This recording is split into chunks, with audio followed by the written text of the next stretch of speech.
Good evening. Welcome to tonight's meeting of the Milton Public School Committee. We'll start this off by calling the meeting to order. We will stand for the Pledge of Allegiance. I pledge allegiance to the flag of the United States of America and to the republic for which it stands, one nation, under God, indivisible, with liberty and justice for all. Very much. Second item on the agenda is to approve tonight's agenda. Everybody could look it over and let me know if there's any committee reports that need to be struck. Yes. Seeing no objections, I will take the agenda as approved. We will move on to item number 3, public comments.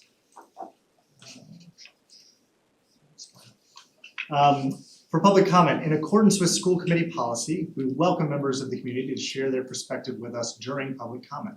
We have set aside up to 15 minutes for this part of the meeting, and individuals may speak for up to 3 minutes each.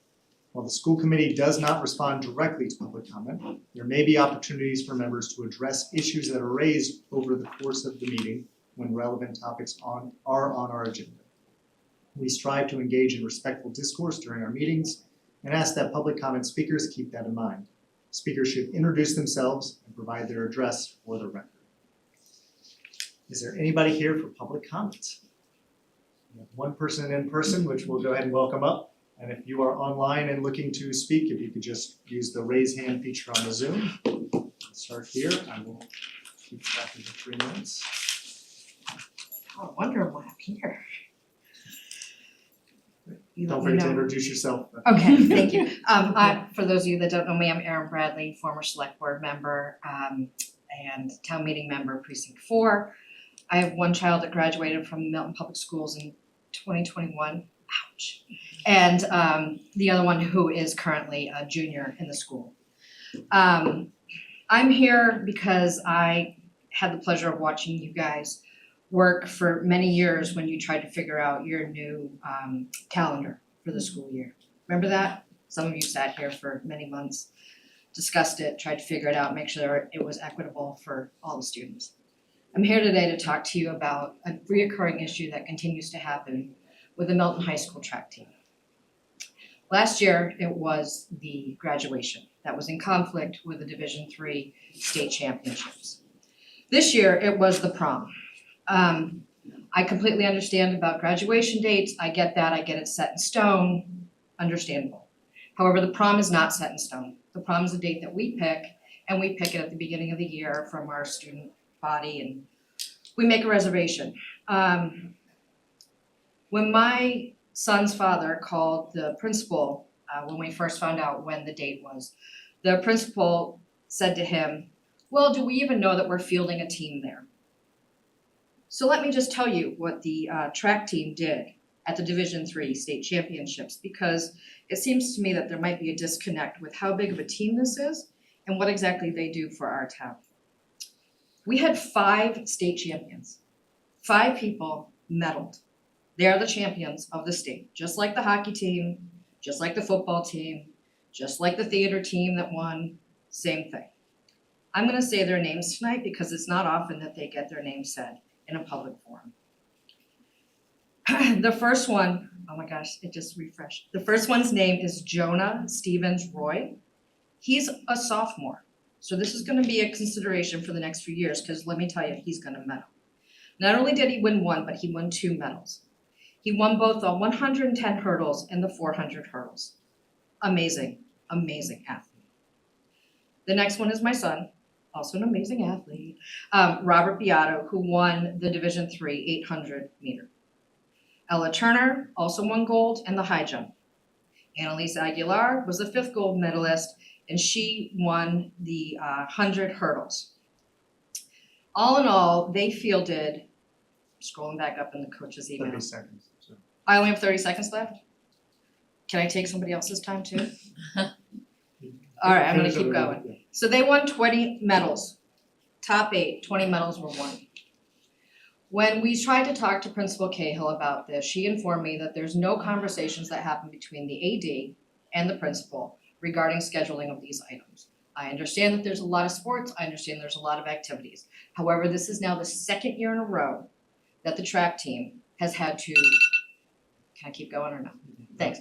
This is the second year in a row that the track team has tried to make arrangements for this to happen. Now, let me just say this, I know track is really difficult and it's complicated and I don't get half of it, but they have to put in their relay teams weeks in advance, right? So they couldn't field the relay teams that were gonna run on Sunday because they thought that it was supposed to be on Saturday and they had the prom. So more than half of the track team was not gonna be there for the second half, but because of the storms that they pushed it off, right? So we still couldn't run in that. So we couldn't even medal. These teams are teams that have won indoor, the girls just won the indoor championships, the boys won last year.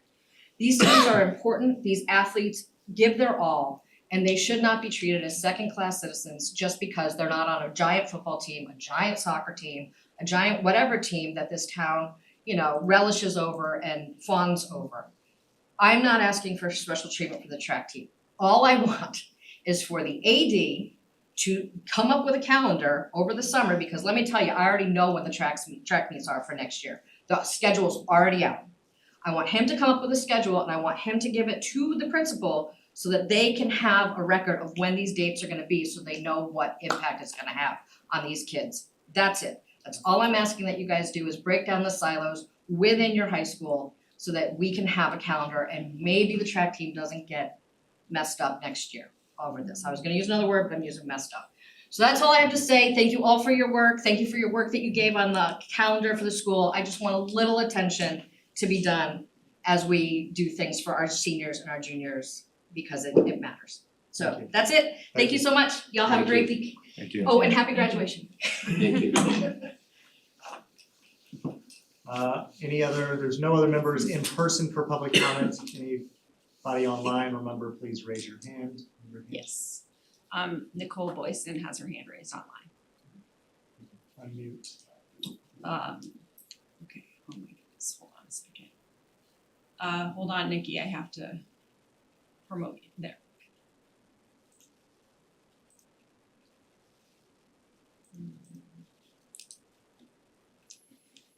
Okay.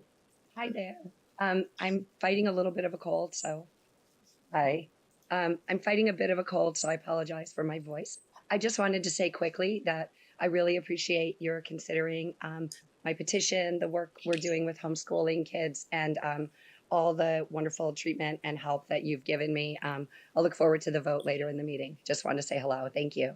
I'm sorry, for the record, could you provide your name and address? Oh my gosh, of course. Nicole Rixdalis, 26 Columbine Road. Thank you so much. Thank you. You can unpromote me now. Okay. Let me figure out how to do it. We'll try and take you out the table. Thank you. Okay, I go remove, Yeah. right? I'll sign back in if I get lost. Okay, thank you. Uh-oh, Any other hands wait a raised? second. You get the- I just want her to be able to rejoin, if she wants to do that. Any other hands raised? No. Seeing no other hands raised and no one else here in person, we will conclude public comments. Move on to item number 4, which is the superintendent's report. Thank you, Chairperson Loring. A quick report out on some things that are happening around the district. We just had, prior to our meeting tonight, the reception for Milton Public School retirees. We were so happy to have folks come out tonight for a short reception. Chairperson Loring gave nice speeches about each one of our retirees, and I'd like to read their names so you know in the public that these folks were here tonight and honored as retirees in the public schools. The first one, Marie Lorraine Brown from Glover, Gail Chase from our business office, Rena Chen, grade 5 teacher at Cunningham, Mary Ellen Coyne, special education at Cunningham, Eleanor Jones, paraprofessional and all-around leader from a paraprofessional role at the Tucker School, Maureen Blank, nurse at Glover, Kathy Mallory, library aide, Grace Marinelli, worked for our office staff as well as a paraprofessional at the high school, Owen McElhaney, grade 8 history teacher at the Pierce, Barbara Perry, nurse at Pierce Middle School, Maggie Radley, physical education at Milton High School, and Joyce White, who was culinary arts at the high school. Congratulations to these hardworking and great educators, and they did a great service to our students over the past, to some folks, I think it was 34 years, so lots of years of good experience, so thank you on behalf of the Milton Public Schools. We get to the next big group that we're recognizing at this time of year is our senior class. Last night, thank you everybody for being at the senior awards ceremony. We saw $205,000 worth of scholarships handed to our seniors, along with a lot of other awards in recognition. So we're so thankful that the families and the students, the school committee, and most importantly, our donors were there to present those awards. The seniors are having a great week. Last week was the prom on the 30th of May. Tuesday, June 2nd was seniors awards night, which was last night. Today was graduation practice. Tomorrow will be graduation practice as well. And they will all be on time. We hope they'll all be on time. The Boosters Varsity Celebration is tonight for all of our athletes. Senior Field Day is on Thursday the 4th, and Friday, the clap out on June 5th, where they have lunch and yearbooks for the students. And Sunday will be graduation at 2 p.m. If it is outside, it will be at Brooks Field. If it is inclement weather, it will be inside at the Copeland Fieldhouse. Monday, June 8th, we have Katie Greer, who is speaking to our families and students connected to technology and social media. We have Katie working with our 5th graders and 8th graders as well as parents, so please check our website for those nights. It is Monday night at 6:30, June 8th. That's Monday, correct? Yeah.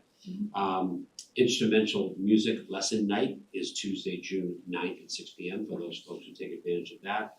And on June 11th, the Milton Arts Center from 5 to 7 will hold its Milton Public Schools Art Showcase. So we thank the Milton Arts Center for doing so and recognizing our students and staff who are artists as well. Bus registration, sorry to pack in some serious news here, but registration is open until June 30th. We had a great meeting with the bus company last week. I want to thank Katie Blake for her leadership on this. The school committee has added an extra bus.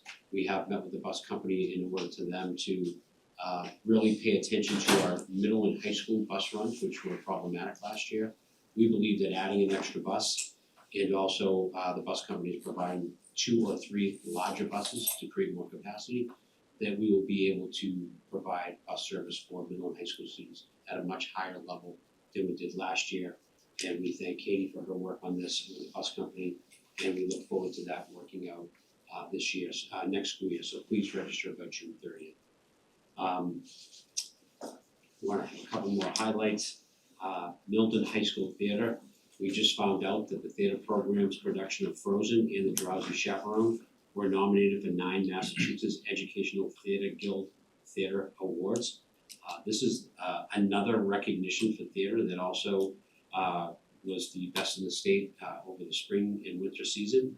The 52 high schools across Massachusetts participated, and they were incredibly honored to be one of the 6 schools nominated for Best Overall Production. So again, a huge deal for our theater arts students.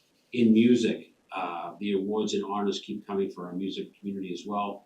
The music department was recognized as one of NAMMS, which is the National Association for Music Merchants' best communities in music education. Milton continues to be a music and arts community. The theater program, the music program, and our arts program is outstanding. There's a list of music awards that we want to let people know that we'll be publishing in our next newsletter. But as we sat last night at our awards night, I actually thought back of just how many great things are happening with our students in school and outside of school. The awards that we heard about last night, every athletic team in the fall, in the winter, in the spring made tournament. All of our theater groups that participated this year made state finals. Our band made state finals. Our STEM program competed. Our robotics competed. Our elementary Tucker School future problem solvers are off to the nationals next week. These are just great things that are happening in and outside the classroom that we're really proud of. And we just want to, announce that to the community and celebrate it for the community. So thank you very much. That's my update before we get to regular business. Next item, the preliminary approval of the music department field trip. We actually have preliminary, I'm sorry, we did correct. So this is the first reading of the trip for the music department. The second reading we'll have at a fall school committee meetings, but we wanted to get this in front of the school committee early. The Milton School Band and Choir, under the direction of Rebecca Damiani and Julia Hanna, will perform. The destination is Walt Disney World in Orlando, Florida. And this is not just a trip to go to Disney World, this is where they will participate and take part in a program there. And they're asking for the school committee to read through this application. And then when we get to the fall, any details and questions that you have, we'll be able to answer at that time. The itinerary is part of the packet that you have. They will leave Wednesday, February 3rd, and they will return, I believe, on Saturday, February 6th.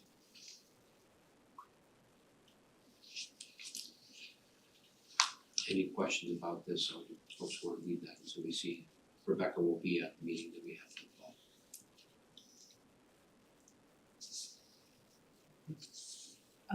At the meeting where we will be speaking with Rebecca, will we be talking a little bit more about this is my first field trip I've been on this side of. Will we be talking more about the details of like I see that there's like a nurse and there's like 120 kids and there's gonna be like the plan is to have 10 kids per chaperone and I did like a little bit of research just to prepare myself for this and I've read some things about different requirements, policies for administering medication if you're going out of state for a nurse and licensing and all this other stuff and do we have details about like where we are with that we like or will we have those details when we have our next meeting?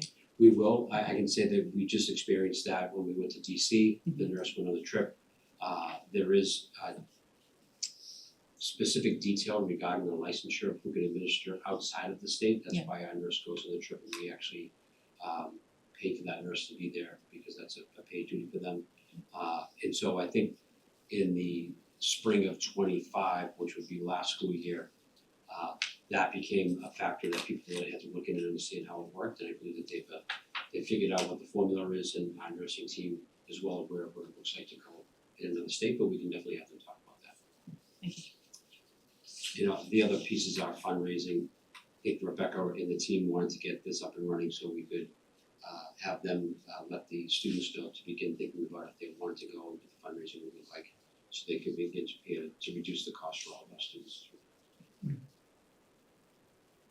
Just to be clear for the public, since they might not be reading the documents, this is February of next school year. That's correct. Anticipation, so a lot of notice. Any other questions from members before we move on and talk about this in a second reading? Hearing none, we will continue. Up next is the school building committee presentation. I'll welcome our chair of our school building committee, Sean O'Rourke, here to provide us a bit of a Oh yeah, we did skip over the hiring updates, that's right. I see you get set up if you want to. Yeah, sure, that's fine. Very happy to announce some of the larger positions we have that were vacated. We had search teams for director of finance position, which we have offered a contract to an individual who will be hopefully signing on by the end of the week. At that point, they will give notice to their district about their exiting and coming to Milton. They will start on July 1st. We want to thank Katie Blake for her time, but also has identified 2 days in June where we'll try to overlap Katie with the new individual starting, so we have some overlap in preparation for starting the school year and actually ending this fiscal year. So we're very happy with that hire. We have also hired a new technology director for education and data analytics. We have a young man coming to us from the Needham Public Schools who was vetted by a team in a search committee that was led by Calacosa. That person will be a Unit B employee and they'll start also in July 1. Because they're in Unit B, they don't work a full year. So we'll work a schedule out to get that person up and running and get them introduced to the district and be onboarding as well, that position. And lastly, we had the finalist interviews for the Human Resources Director yesterday. Carla and I and Laurie Dunn met 3 candidates from 3 different school districts in the state. We have very, very good finalists that we're really struggling with our decision right now, and we're calling references today and tomorrow when we're making that final decision. So by next week, we'll have all 3 positions hired, prepared to onboard in July, and prepare for the school year coming up over the summer. In the buildings, we have building-based teams doing the hiring, the interviewing for each of those schools individually that are led by our principals and teacher interview teams as well, building by building. Questions about the hiring?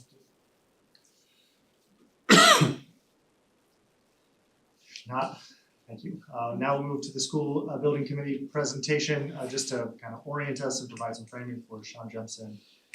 Sean graciously agreed to come give his time, as he does so much, and so appreciative of you, Sean, to kind of give the school building committee lens as to kind of where their role is here and what they're seeing as relates to La Brea and as relates to kind of the ongoing work of the committee related to Guile, the Guile site. After we hear from Sean and members will ask questions and talk about that, we'll then pivot over to the superintendent and the school department team will share some of the slides that have been in the materials around the options part 2 from our conversation 2 weeks ago. So those are kind of the things we're providing to members. If there's nothing about that, I'll pass it over to you, Sean. Thank you so much. Thank you, and just for the record, Sean Work, School Building Committee Chair, Town Meeting Member, Precinct 8. Is it okay if I share my screen? Please, yeah. The meeting with it. Can we promote Sean? Yes, hold on, let me Oh, see if I sorry. can do that. Talking more to people than that.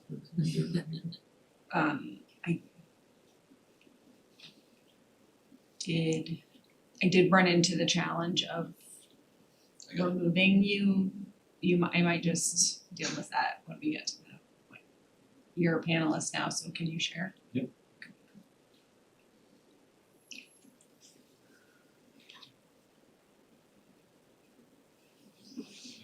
Perfect.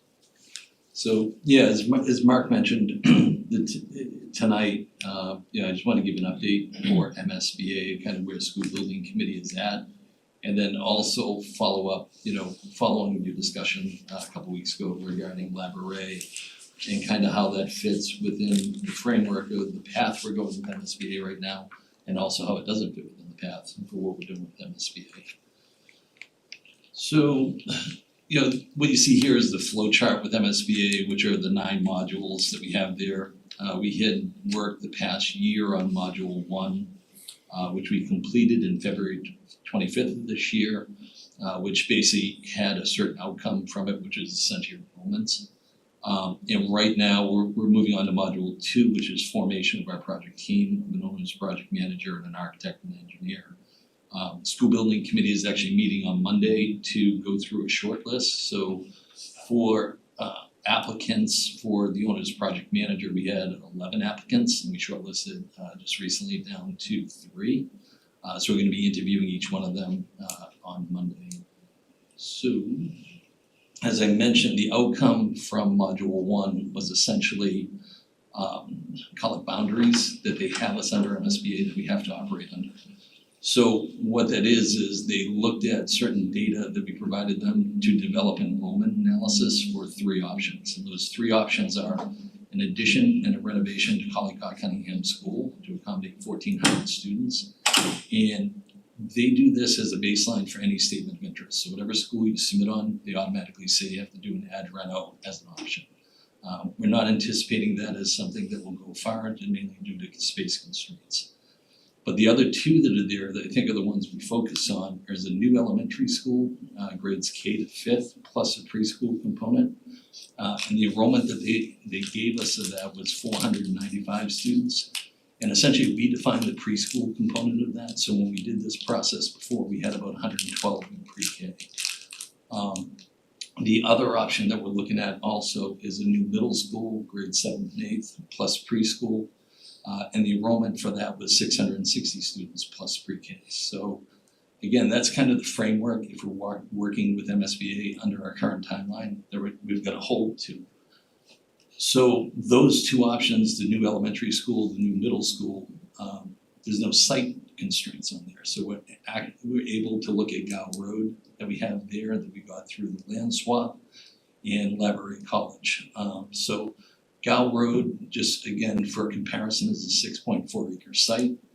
Laborie is a 4.7 acre site plus 3 existing buildings that are there. Just an update too for your guys' information just came through today. So the land swap, if you recall, in the special town meeting, I think in last year, we put an extension to the land swap. Senator Driscoll texted me this morning that it got passed through the House and it's on to the governor for signature. So the land swap had an expiration date of 2028. It's now probably going to go to 2033. So just for context. So when we talk about Gow Road, the 2 options that we're looking at there again are a middle school with a certain enrollment of 660 and a preschool enrollment of 112.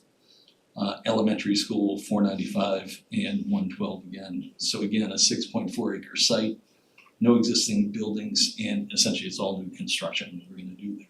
So that is kind of what we're working with MSBA right now. If we purchase Laborie and want to continue down the path that we're doing with MSBA right now, the only 2 options we can look at are those same 2. Essentially a middle school with an enrollment of 660 or an elementary school with an enrollment of 495. So because those are the kind of constraints that we're put on there, that's what we're looking at. Now, as I said, preschool is an option that we're allowed to define as part of that. With looking at the work that we did before on Gow Road, both of these options are gonna be tight on the Laborie site. So I would assume there would be no preschool component on there. You know, we'd have to, if we had to squeeze it in, that would probably be what I would anticipate would be part of the option that we'd have to squeeze off. The other part of this too, as we compare the 2, is the other differential that we'd have to look at is the acquisition cost for Laborie. So we'll have to pay money for Laborie, which we wouldn't have to pay for Gow Road. So again, under the framework, if we were gonna continue down the MSBA path that we're going down, this is kind of where we're at. So your last meeting that we talked about, you know, knowing MSBA is on one side, there were a number of options that you guys looked at, and I appreciate you guys diving deep into this because these are other feasible options that we need to look through. So, but essentially with those, they don't fit within the boundaries of the constraints that MSBA is putting on us. So essentially that becomes a non-MSBA path that we don't qualify for reimbursement. So one of the things as I listened into the last meeting, I just wanted the public to understand that if we do that down a Laborie path that's non-MSBA, we're not qualifying for the reimbursement that's there. Now, we could go back to MSBA and offer to restart again with some of these non-MSBA options, but essentially you hit a reset button, you go back to module 1, and it would be another year to 2 delay. So that's still an option, and that's honestly for you guys to decide. But in the context of what we're looking at, for Laborie right now, this is essentially what you have for the building that's there. So in green is what's shown as building A, also known as the mansion that we talked about. Building B is an adjoined office space, multi-level that's there. And building C, which is the majority of the classroom space, and it's connected, as you see in gray, by a hallway that's there. So a couple of things to keep in mind as you're having your discussions here. The existing classroom sizes that are there are approximately 725 square feet. There's no cafeteria, there's no gymnasium. Building C has minimal bathrooms, so whatever program you're putting in there, we'll have to add bathrooms to accommodate. And then the other one, the main one that I'm looking at here, is whatever renovations we do, I wanna keep to building C, which is the red area. And the reason for that is for the energy code triggers that will come up, that we don't wanna go into these historical buildings and have to renovate that entire portion of that. So for us, as I mentioned multiple times at our meetings, school building committee, as far as this decision goes, is in an advisory role. What we're looking at from school committee is to provide us a program. We've signed on DLR Group as an architect, so we've been working kind of ahead of you guys on this to prepare to have an architect ready to kind of take the program that you guys provide and then basically do a fit out of that. So they're gonna come up with a conceptual design, and they're also gonna come up with a cost estimate. Now, the program that you guys provide and the cost estimate all go to the select board, again, as advisory roles to let them make their decisions. So the key part for me, like, what are our roles here? So for you guys, as far as I see it, and feel free to correct me if I'm wrong, is to define the educational program and the grade configurations associated with that. Evaluate those options of how they impact the existing overcrowding we experience. And then at the very end, evaluate this option against Scout Road. Again, that's not our decision to make. Our job is just to provide you guys options. You are the elected leaders of the town along with the select board. So that, honestly, for us, that's our role. So again, for us, is to develop those conceptual program layouts, the obvious construction costs, and then, again, provide it to you guys. And the select board, is to negotiate the purchase price, execute the sale, and then schedule all the required votes that have to occur. So with that, that's the end of my presentation. I don't know if there's questions. If there are, I'll happily entertain them, and if not, I'll happily sit back. Thank you so much. No problem. Sean, can you provide us an idea? We've talked a little bit about timeline. What is the timeline for this to happen? First of all, I appreciate your work and I appreciate you outlining the different roles that each body has. So the schools has to provide a program that we feel out of our pre-K to 12 grades, what one or two grades we want to pull out and what makes sense for students and the size, et cetera. And when we do that, then the town will be working exclusively with the architect firm that you've identified. And then when will that firm need to produce a document or a summary or a conceptual model for the school committee and the school department to review and decide whether that makes sense or not? Yeah, so in regards to the timeline, they want to start now. So I'm looking to get them into the building to do a site walk, probably next Friday if they're available. They're out at a conference till Thursday. And then the anticipation or the hope of that is to provide them the educational plan or the grade configuration that they're looking for. So following the last meeting, I just wrote the original contract under K pre-K, but they're open to whatever option you guys come up with, but essentially only one option. They're not going to explore 5 to 6 of them. The intent with them, with the contract that we're looking at, is to work with them over the month of July, June and July, to build up for an August informational session or a decision of here's the floor plans, here's the cost estimate. So the intention is their deadline is the end of July, beginning of August. And the reason we're doing that is if this is to go on the ballot for the November election, the select board has to make the decision by, I think it's August 5th or early August. So we're trying, knowing that's a decision that the select board would have to make, we're trying to work as quickly as we can to do that. And again, that's why, we took the initiative first to reach out to architects to do that. So we weren't coming here tonight saying, oh, we'll talk to them in 2 weeks or 3 weeks. We were trying to be proactive on that stuff. So, the goal is the end of July to have all that answers for you. And so is your hope and expectation that the school committee and the school administration or the school committee tonight decides to provide you with what that grade choice would be? And if that happens and we walk through this process, is there any ability after we decide, if the town does decide to purchase the space, will there be any other time to revisit the grade configuration, or is this kind of set in stone? Or would the asset be ours at that time and there would be chances for further discussion about what might be a better option if it were discovered? Yeah, good question. You guys are open to do whatever you want. So the work they were doing is to only influence what potential the property has, not define like a constrict boundary of this is where we have to go with it. For me, I'm in favor of buying it. I think it's a great asset for the town. I think the town should buy it. That's my personal opinion, not going off school building committee chair and stuff like that. Does it work for a school? That's kind of what we're all trying to figure out. Is it the right fit for what we're doing? So to your point of, the report that we get from the architect, the input and the cost estimate, that's gonna influence whether we buy it or not, potentially. They might decide to buy it regardless. Right.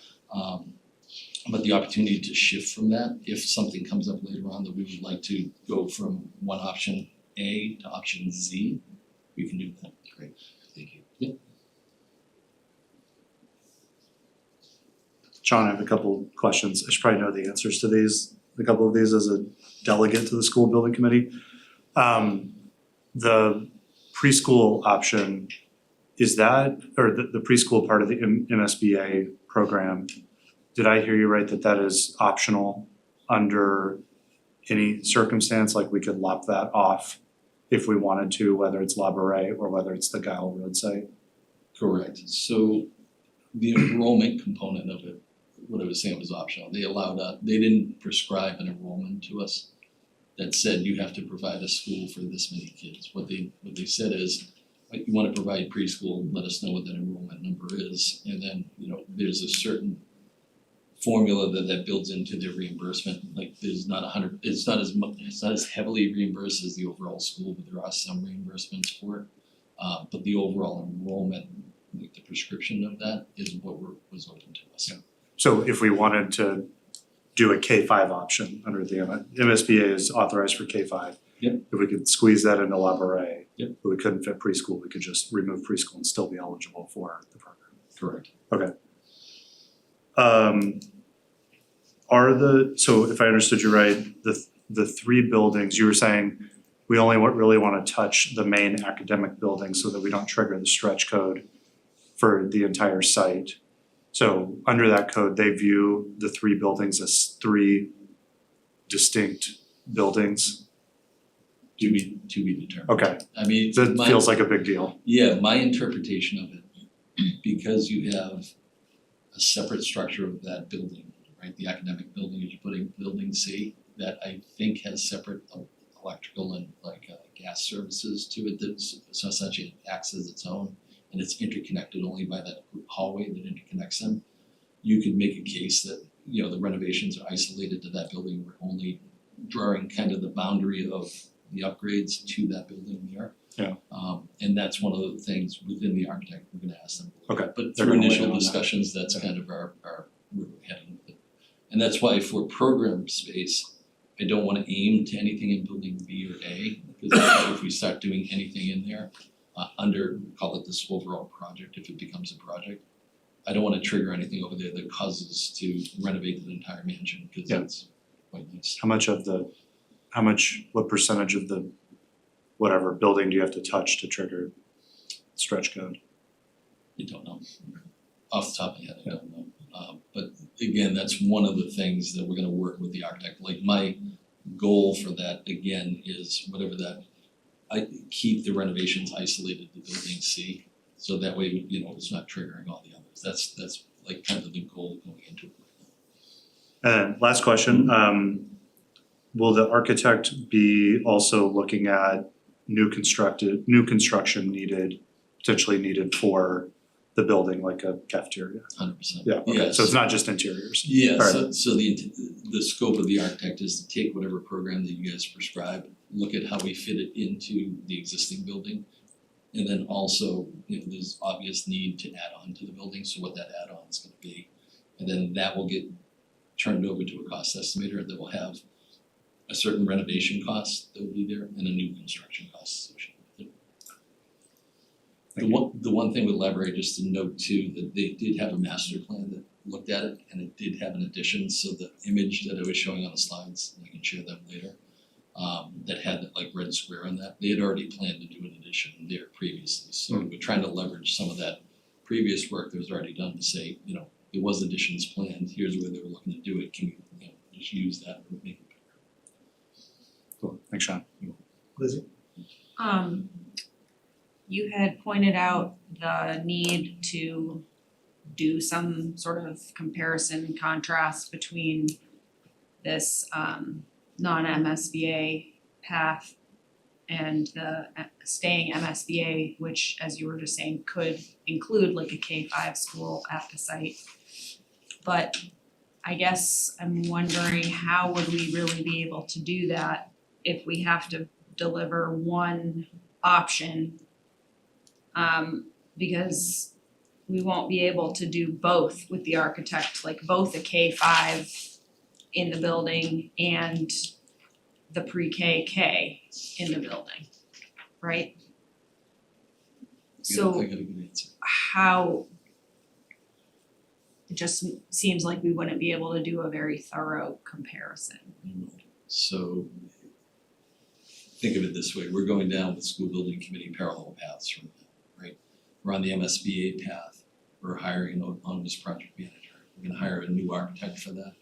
As part of that path, that option falls under that path. So if we continue down that path and we Oh, under purchase- the, I see, Correct. gotcha. If Oh, we purchase okay. MSBA, it would be a different architect, different team that could look at that option. So that's a longer timeline that we're working with right now, The MSBA correct? K-5 at Labouré Yeah. timeline. So if we. Got it, okay. So as I mentioned with MSBA, we don't have site constraints, so as we open up, we have building constraints or building options that we have to look at. That option can be on any site, right? So Right. if when we get to that point, the town has purchased Labouré and we're still on that path, we can now add Labouré to that site analysis and include a program on that site. I see, so that would just require the town to purchase the site without certainty of which path we were gonna pursue. That would just, they would have to be willing to do that. Correct. Got it, thank you. Stevie? You were saying that if we wanted to look into Labouré and couldn't make the current constrictions work, that we would have to like start over, or we could start the process all over again. We're on module 2, so we've gone through one module, but it sounds like that was a very long haul. But it sounds like it was also mostly about coming up with some numbers. Can you give me some more information about like what that module 1 consisted of and why it's such a, why it takes, Yeah. why it's gonna take that long again? So the funny part is, I hope MSBA is not watching when I say this, but like working with the state agency is very slow, right? So we were accepted to the MSBA in May of last year. The required documentation they required us to submit, we had like 270 days, we had it done in 90 days, we submitted it in July. So it dealt with housing production, birth rates, historical enrollments, a number of different things. The maintenance records that Tom McCarthy put together, which was great. And they asked for those maintenance records because they're gonna reimburse us a large chunk of money. They wanna make sure the assets they're investing in are maintained. So the cool thing is, we have all that stuff, we can resubmit it really quick, but it still took a year. I mean, it still took like 6 to 8 months after we submitted all that documents. So even if they told us to reset and we immediately submitted everything the next day, it's still this long delay because you're dealing with a state agency that has a queue of other projects. And we just go to the back of the queue, and then when it gets to our turn, we'll be there. So there's no way to kind of jumpstart that. And again, that's not our decision, but I'm just trying to, again, explain to you guys what the options are and what the consequences of those options. And if you decide to do it, that's fine too. But again, just trying to, put things in context as you're having this kind of very important discussion.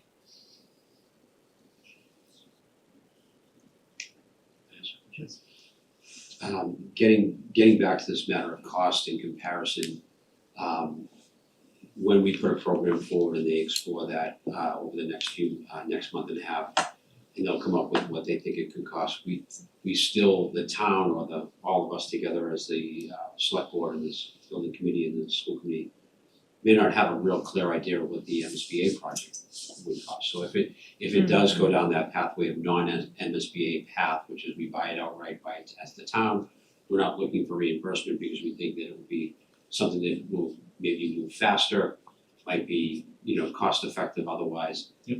But I think it will, to say out loud, do you agree that it may be hard for the public to kind of reconcile that choice without all those facts at the time when we have to vote, because that information from a time perspective just might not be available. So the idea of the town wanting to buy it as an asset, as a taxpayer and Milton resident, I would agree 100%. This is an asset that I think the town would be wise to purchase, and I think the select board feels similarly and the town administrator does. And then if the schools can make it work, then great. If not, it can be a town asset that can be utilized by the town another way. Just wanna try to make sure that as we walk our way through this work in June and July, August, and then we begin to get in front of the voters, that we're really explicit about what we can show them for comparisons and what we can't and why. And that's just a function of the timing and so forth. And just to start that narrative now, that we're letting people understand that there will be some missing pieces to this equation that people are gonna try to have to decide on that aren't a matter of us not disclosing that information as much as a function of the timing of this project up against the MSBA and then the time that we have to vote it. And that this is an open purchase, it's a real estate purchase in an open market. It's not something that we're bidding, you know, we have to decide whether we're gonna go to the open market to purchase the space or not. So kind of wanna get that traction going with the public as we begin to socialize this with the community. Yeah, and just to that point, so for the MSBA, module that we're looking at, we have two options. Previously with school building committee, as many of you were aware, we were going down a path on our own. We weren't accepted to MSBA. And the reason we were doing that is, as we're seeing with MSBA, it's a slow process. And the reason we were doing that is we can get to a solution faster. So in the summer of 2024, we finalized our conceptual design for a middle school option that was there for the similar enrollment. So the cost of it at the time was $173 million. The timeline, again, if we had passed it then, was to have a school open in 2027. Keep that in mind. So that was not put forward by the select board at the time, and that was fine. Immediately afterwards, we were selected to MSBA. One of the questions we asked our OPM at the time was, what is our reimbursement? And our reimbursement under MSBA is a 45% reimbursement on eligible costs. So an overall project has eligible costs and has ineligible costs. You can come up to an effective rate. So looking at past projects, that 45% gets diluted down to an effective rate. The effective rate that our OPM suggested was about 28%. So when you take a $173 million project and you look at a 28% reimbursement on there, roughly $45 to $50 million. So that 173 comes down in the 125 area. So when you are asked to compare these two options, you can use that as a baseline for it if today it was a $173 million project with the reimbursement that we're anticipating from MSBA, it really is about a $125 million project there.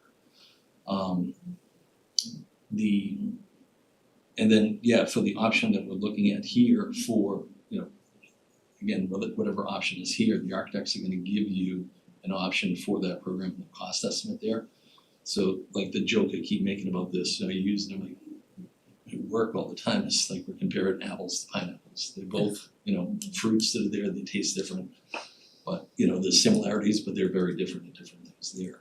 And I think that's, where everyone's gonna look to you guys to say, here's an option for X dollars, how does it address our overcrowding for where we're at now? And here's another option for X dollars that does something else. And then that's honestly for you guys to make that determination. Thank you. Just wanna go back to the question that Lizzie raised. We have an agreement with an architect to do a design analysis of whatever program we give them. And I assume I don't know if whatever we're paying is publicly known. I can't remember if we discussed that, but it's some reasonable sum of money that's coming out of the school building committee budget. And I assume if we paid them twice that amount, they could do 2 design analyses. And I'm wondering, like, the idea of like, okay, we can figure out one option and they'll tell us whether that option will work. And then if we want the second option, first we have to spend 8-figure sum of money to buy the land, and then we'll figure out whether the K-5 option will work and we'll get MSBA reimbursement. I'm kind of wondering if there's been a discussion of paying for an analysis of 2 options. One, the one we're talking about, and one that will be eligible under MSBA. So that we know when the select board, just to finish my thought, if this goes on the ballot, we have a clear sense of what the purpose of the purchase is. It's either we think it's most likely for a school, because one of these two options will work, or it's most likely not for a school. You know what I mean? Yeah, I totally agree. I think that'd be great. If we had three options, right, we could say, here are our top three and let's do that. We don't, the issue is time. And so the threshold in public procurement is for design services is $30,000 and $300,000 in construction costs. If you go over both of those thresholds, you have to do a public procurement process, which is gonna be 3 weeks, right? And we don't have 3 weeks to lose, so we have to keep the design, the construction cost is gonna be more than $300,000. So we have to keep design under $30,000 in order to not have to go through an extended procurement process. Given that the select board has to make a decision by August 5th and that the library is going out to bid or kind of publicly starting to get interest in the sale of property on July 30th or August 1st. And the architect is gonna need several months to create even one design, much less multiple designs. We just don't have the running room to kind of get both of them, which is why the difficult challenge in front of this committee tonight is what is one that we want to study? And I think the best we're gonna be able to do for the select board as we try and give them direction as to if this is a useful investment for the town for a school project perspective is to say, is there a school project that could fit on the site? Not necessarily that is the one we want to do on the site, but it is feasible we could do a school project on the site. And then as Sean said, we have a separate path where in about 2 months, hopefully we'll have an architect on board and that architect can start kind of coming up with these designs. That's gonna drag us a little bit past the August kind of timeline, the purchase of this timeline, so we could, to your point, pivot a little bit later on. We aren't 100% locked in. We just don't have a whole lot of time till August. The select board could delay their decision because the August 5th is in order to put it on the vote for the November election. They could delay that, they could separate it from the November election and do it at a later date. Part of the question there is what is La Bore's timeline for sale? Like that, we don't have the property, we don't have agreement with La Bore, we need La Bore to want to sell it to us. And so that's another piece that we don't know here, select board, town administrator are responsible for, and we just don't have an answer today. In terms of like, would La Bore wait until December to sell to us? That would give us a lot more time to figure this out, that would be great, maybe they would. Probably not, and so we have to kind of make a decision today as a committee based on what we know, and what we know is, or the timeline we're working with really is like the beginning of August, we need to have a sense of a plan. And the architects we work with is like, they need to know 2 weeks ago in order to really get us something for August, so they'll work their tail off to get something for us for August. But they don't have enough time to do multiple projects. Sorry. Just to provide some more context, that might help your discussion later on too. So prior to school building committee being appointed in 2019, the school committee at the time hired the RA architects that built all the schools and designed everything to do a space needs study, right? So that space needs study was done 2018 and the outcome of that had multiple options on there, which were additions or renovations to existing schools, and these were seen as like short-term solutions that weren't there. The long-term solutions that they had was a new elementary school, K-5. They also looked at an early childhood education center, and they had kind of conceptual floor plans for it on the backside of the high school and stuff like that. So, you know, the options that you're talking about tonight aren't just coming out of thin air. They were studied by professionals before. They were outcomes that came out of like an overall study that was there. So I just wanna, let you know, like school building committee, when we took those on, we were looking at a new elementary school at the time. And then as we saw the over enrollment, just because of the delays and everything going on, migrating up to the middle school, that's where we said, all right, is there a different way of doing this? And while we were going down that path of looking at a program or an alternate program, that's where we identified the land on Gow Road, and they both kind of merged at the same time. So I'm just providing that as context that if La Bore is decided upon, there were previous kind of independent professionals that looked at this and looked at those options and said that those are actually feasible options too. But again, at the time, it was like 2018. So I just don't want you to think like some of those things that you guys were discussing were not thought about before. That's great history, thank you for that, Sean. Sean, I did have a question, I know you Sure. mentioned in 2024, the cost of the proposed new school is 173 million, do you know roughly where it is now, or is it roughly around the same? It's a good question, I don't. I would assume, I think at the time we were saying aim for like a 2 to 3% escalation per year. So roughly, a couple, $5 to $6 million each year, so Okay. my guess is probably somewhere 180, 190 at this point, Okay. off the top of my head. Yeah. But definitely more than 173 there. Okay.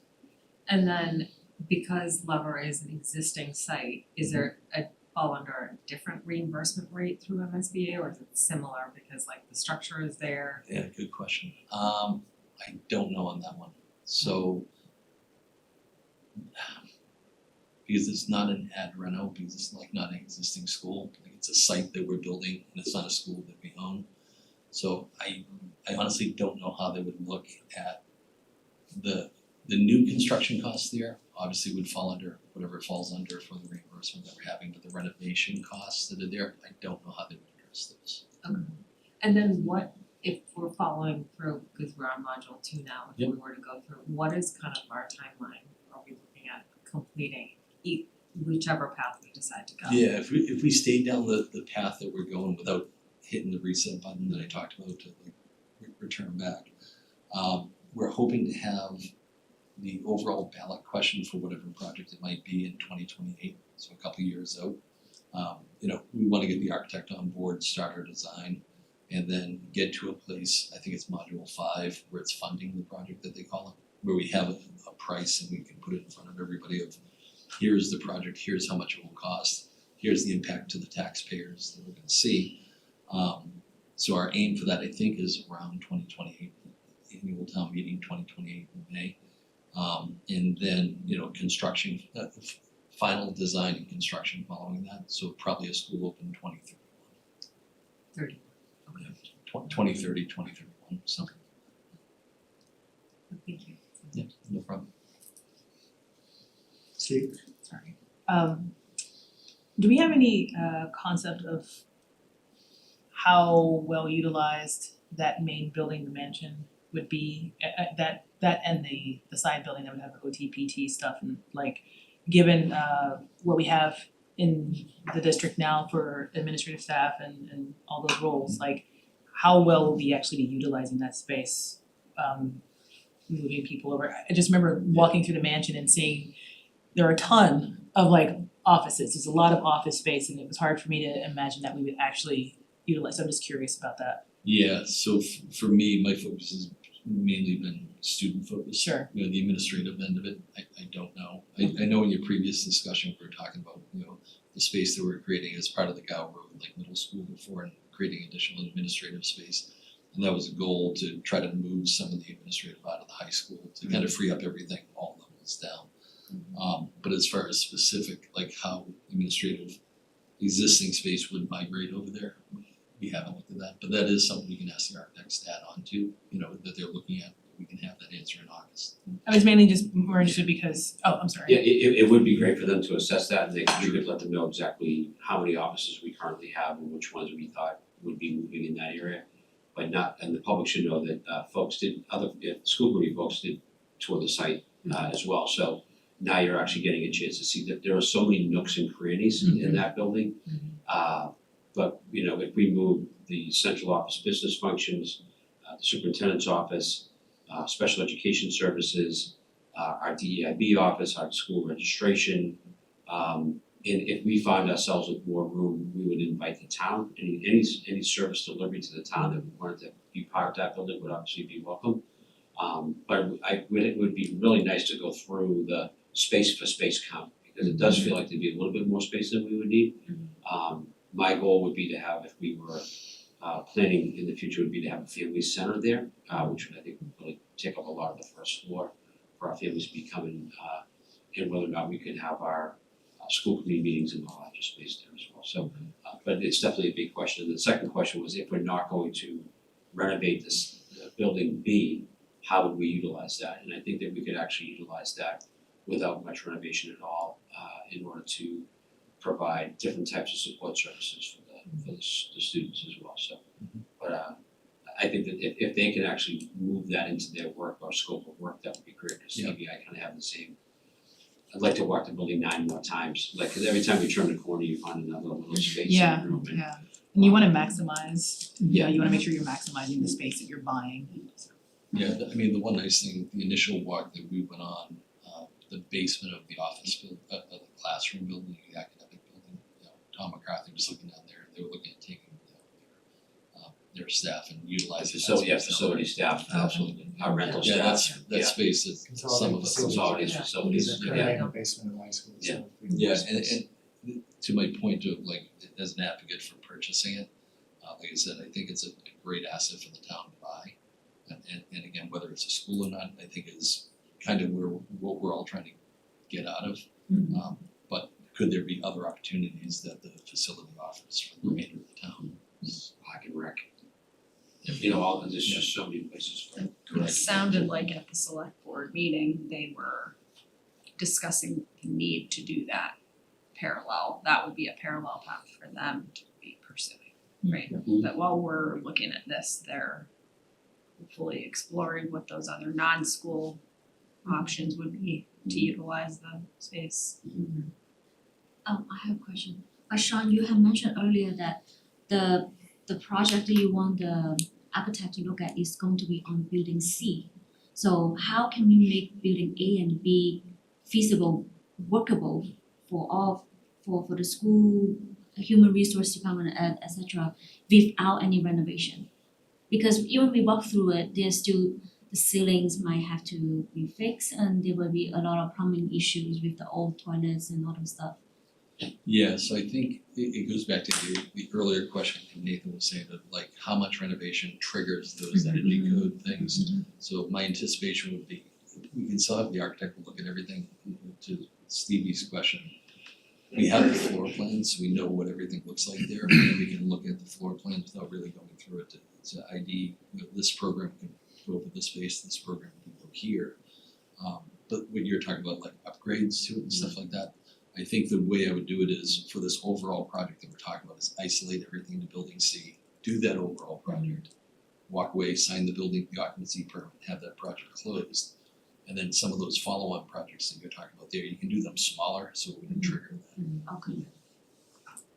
I think, I mean, having walked through the space with Val and Stevie the other day was, and Sean, it was really nice to be able to see the space, and to Stevie's point, feels like a lot of space, right? Especially in that main mansion, and it's nice that it is air conditioned and stuff. I think that was one of my main concerns, like, does it get hot up here? And it's very comfortable. So I would say, to your point, focusing on that last, the actual classroom building first, and then looking at renovating those others minimally, like, you know, like slowly would make more sense. So because it's definitely usable, there's some cosmetic upgrades I would do, you know, just you know, ceiling tiles and things like that, but overall it's pretty well kept, maintained space. One of the other nice things, just to insert some humor here too, is like we're in one of the new conference rooms right now. It's beautiful. I think everybody likes it.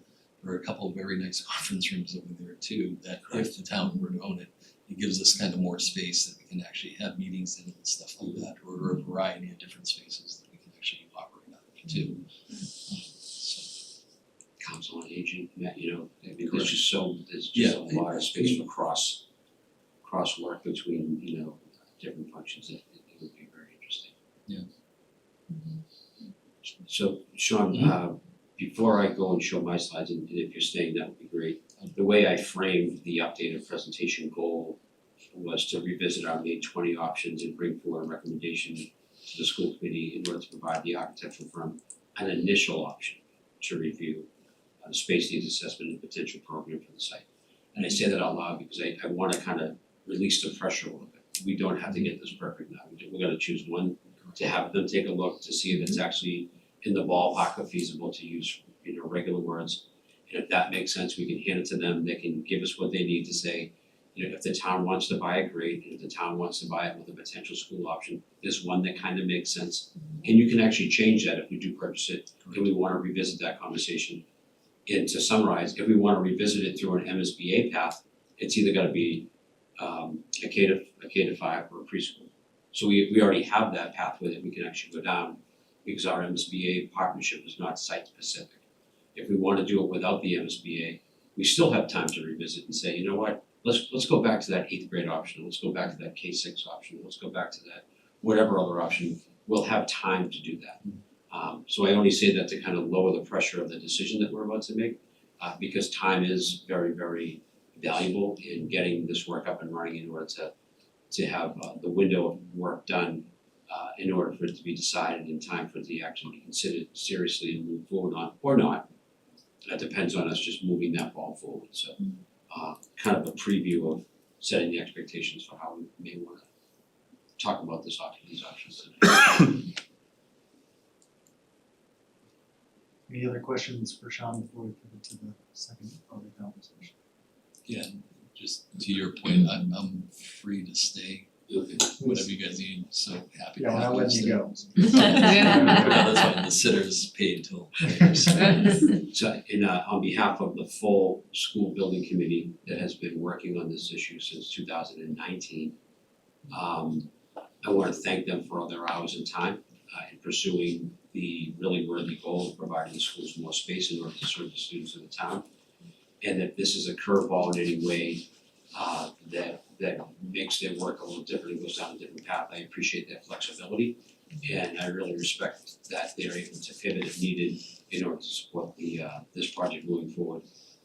And thank them again for their work for the project that we're already on, that could also be the path that we take moving forward. So thank you, Sean, and thank you to the team as well, appreciate it. Thank you, I mean, as you're aware, it's multiple times we've done this, so Yeah. we've looked at funds, That's looked good. at, this parallel path I talked about, we've had multiple parallel paths along this whole road, so.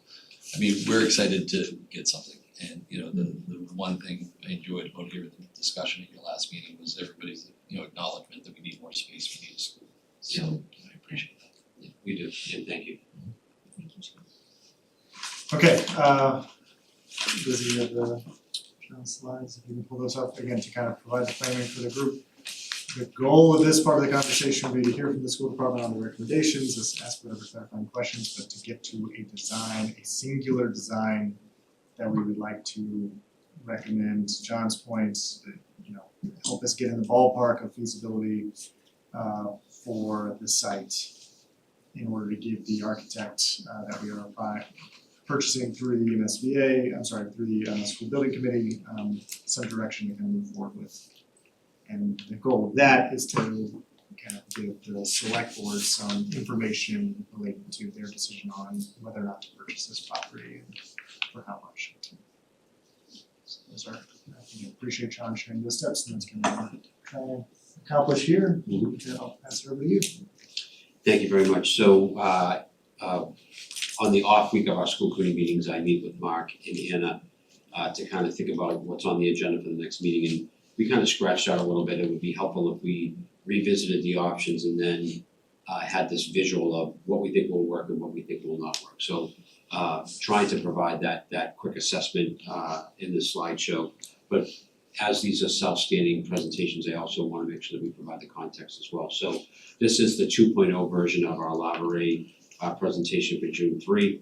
On the next slide, you can see, as Sean has showed as well, that we have the library site is building A, which is the home / mansion part of the building that would not be renovated, that would be housing central office and other essential functions that are non-school related in terms of classroom-based work. It could also house any town-based office as well.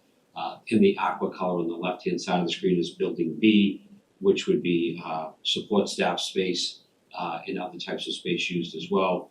And then in orange, building C would be the main space that the building would be for school classrooms, for whichever grade would go in, potentially with any kind of an addition that would need to happen to increase space depending on the cohort that we choose to move over.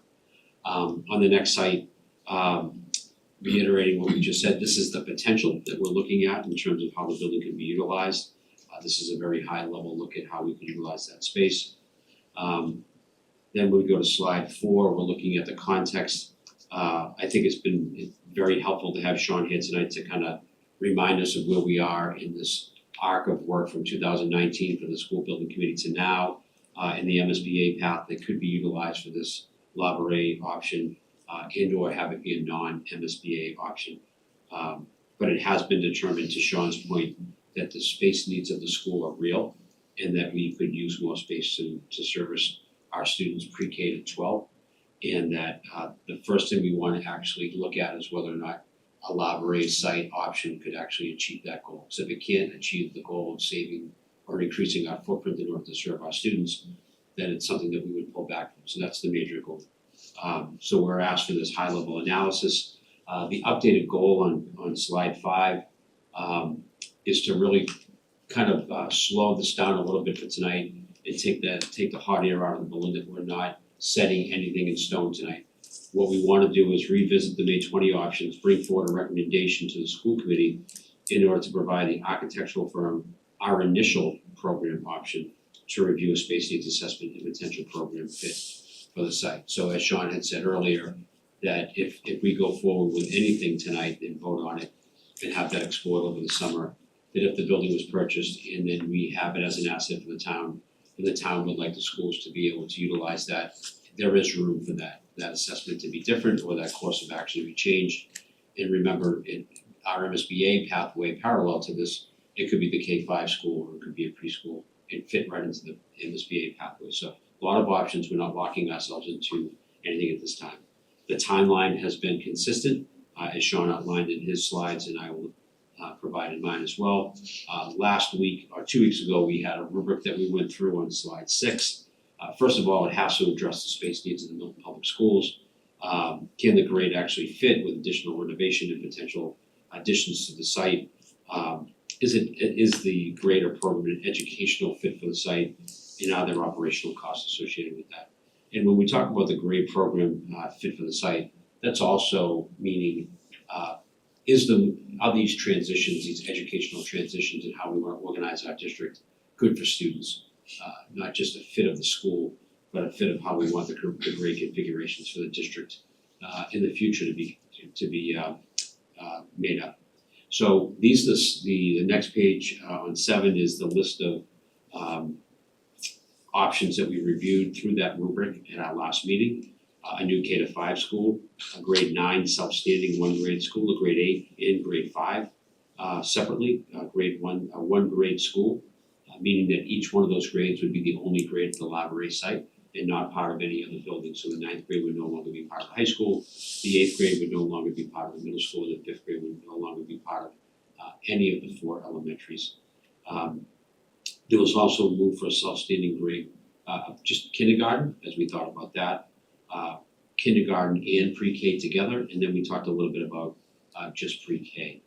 The school committee at that meeting on the 30th also talked about, can we review a little bit and talk a little bit further on adding a K-6 school? So we'll talk a little bit about that in a slide or 2 as well. So when we look at the brief overview of what we talked about on May 20, a new K-5 school, if it was at the Labouré site, we would have to make sure that it could fit how many sections we would like to have there. So if we were to build a new school, we would look at creating enough space for students and taking students from each of the other elementary schools that would actually free the space up at those schools. Redistricting our current neighborhood maps and home schools, which I think is something that we really want to say out loud. This means that we would draw all those maps differently. We would also, if it was a separate school, we would have a full administration and the need to fully equip that with our world language specialists, a different level of art, music, and physical education that we would have to provide as well. So that would be a brand new school just to service those K-5 students. If we did a K-5 school, we'd have to think about also what would the other schools look like if we did build a new school? How many sections of first grade would there be at the Tucker or at the Cunningham or Collicott or the Glover? And we'd have to make sure that we were aware of, when we did build that new school, what that school culture would look like in each one of the schools after the building got shifted over. And not only from a space perspective, but from does that work? And the reason why I say that is that if we were to draw students out of our schools Tucker is only a 3-strand school, and we would never, I don't think, want to educationally have it be a 2-strand school. I think a 3-strand school is the smallest school that we would want in terms of a healthy school environment with three classes per grade. And so different conversations about that I think would need to happen. And I do think operational costs may be on the higher end for that. Moving grade 9 there, I think we were all pretty clear that we wouldn't want to separate our grade 9 from the high school. We have a state-of-the-art high school, we just bragged about it in the superintendent's update earlier. Grade 8 had some legs a little bit around, do we wanna isolate our 8th graders and try to have them have their own experience that might not be a middle school-like experience, but more of a transition to high school-like experience, whether that's from a social emotional lens and or more importantly from an academic preparation lens, which I think right now Principal Cahill and Dr. Fish are already working on that and trying to create that relationship between 8 and 9 in a more healthy way. I wanna applaud, we've already started with the step-up day happened last week that folks have been asking for a long time. We have a step-up day that's scheduled for the fall as well. And we have teachers co-observing 8th grade classes and 9th grade classes. So there's a lot of work going on that I think are already good viable options for that transition from 8 to 9. We thought also about just taking out a 5th grade, and I think I think we all worry about isolating any one grade that is in the middle of our sequence of grades. Picking one out of the middle and isolating it as opposed to picking something at the beginning or something at the end. Would that be a good idea or not? And why would it be effective and what would make it work? But my personal opinion is that when I see isolating a grade in the middle of our pre-K to 12 continuum, that's not the first thing I think of as good educational practice. The next shows the move of kindergarten standing by itself. That does free up space, but it doesn't address our pre-K needs. Having a pre-K in self-standing early childhood center with just pre-K, it'd probably be too much space in the library. So there is thought that maybe a pre-K could be something that could be a little bit entrepreneurial. We could be charge for fee service for pre-K. We all know that potentially a pre-K expectation from the state Department of Education could be coming down the road. So we would be building capacity if we thought about just having pre-K there. I'm not sure that would justify the full building cost, and also whether or not that would actually remedy our space issue, which is the first thing that we're trying to solve. After walking this again through with the leadership team, the option of the pre-KK we feel takes our earliest learners at the beginning of our continuum of pre-K to 12 grades. It provides an early childhood center that we feel can be really immersed in what all early childhood students need and have professionals dedicated to just that work at one site where we can prepare our students who are coming to us at 3 years old, 4 years old, and then at 5 years old, and really enriching them in a way that prepares them for what is traditionally an elementary setting from 1 through 5. And that is something that people still have verbalized real support for in terms of moving something forward. We also at this table 2 weeks ago talked about the K to 6 school, and I apologize to the group, my head wasn't wrapped around it, and so we actually talked about it a couple of times. But this would really look at, how would Glover fit a 6th grade, how would Tucker fit a 6th grade?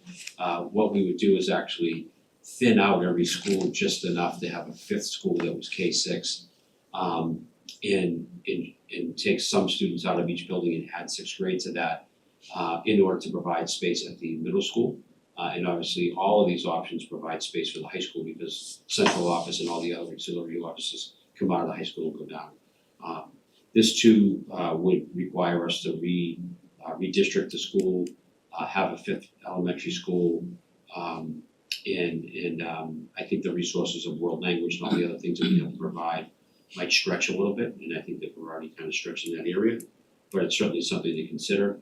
The other part of this would be, what would we do in 6th grade? Would we go back to a one classroom based 6th grade a setting like an old elementary setting for that group to keep them young?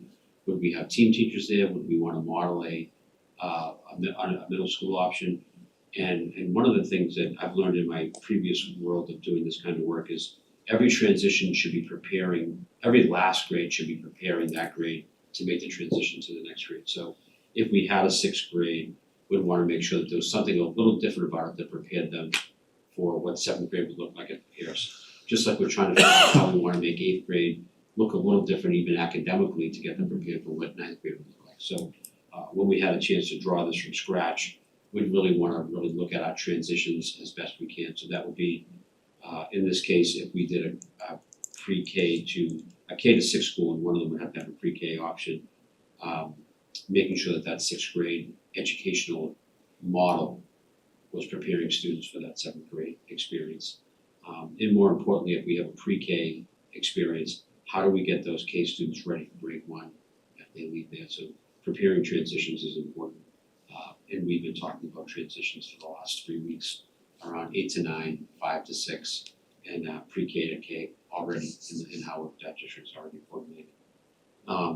So this overview, we ran it by the leadership team again, and this is the slide that just kind of shows like as we start to look at things and we have to make a decision,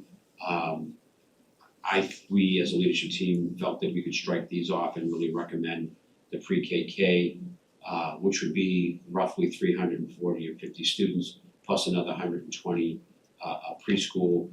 But remember, those 120 are not all in the preschool all the time. There's a half-day program, so the capacity of the building isn't for the full 120. We really believe that that early childhood center would best serve the students in Milton moving forward.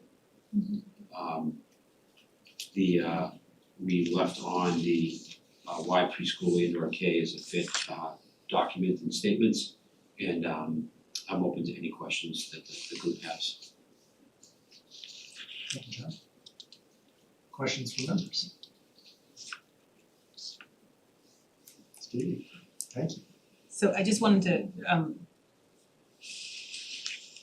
go back a little bit to the middle school. So the middle school does still have a space constraint, yes. Pierce still has space constraint.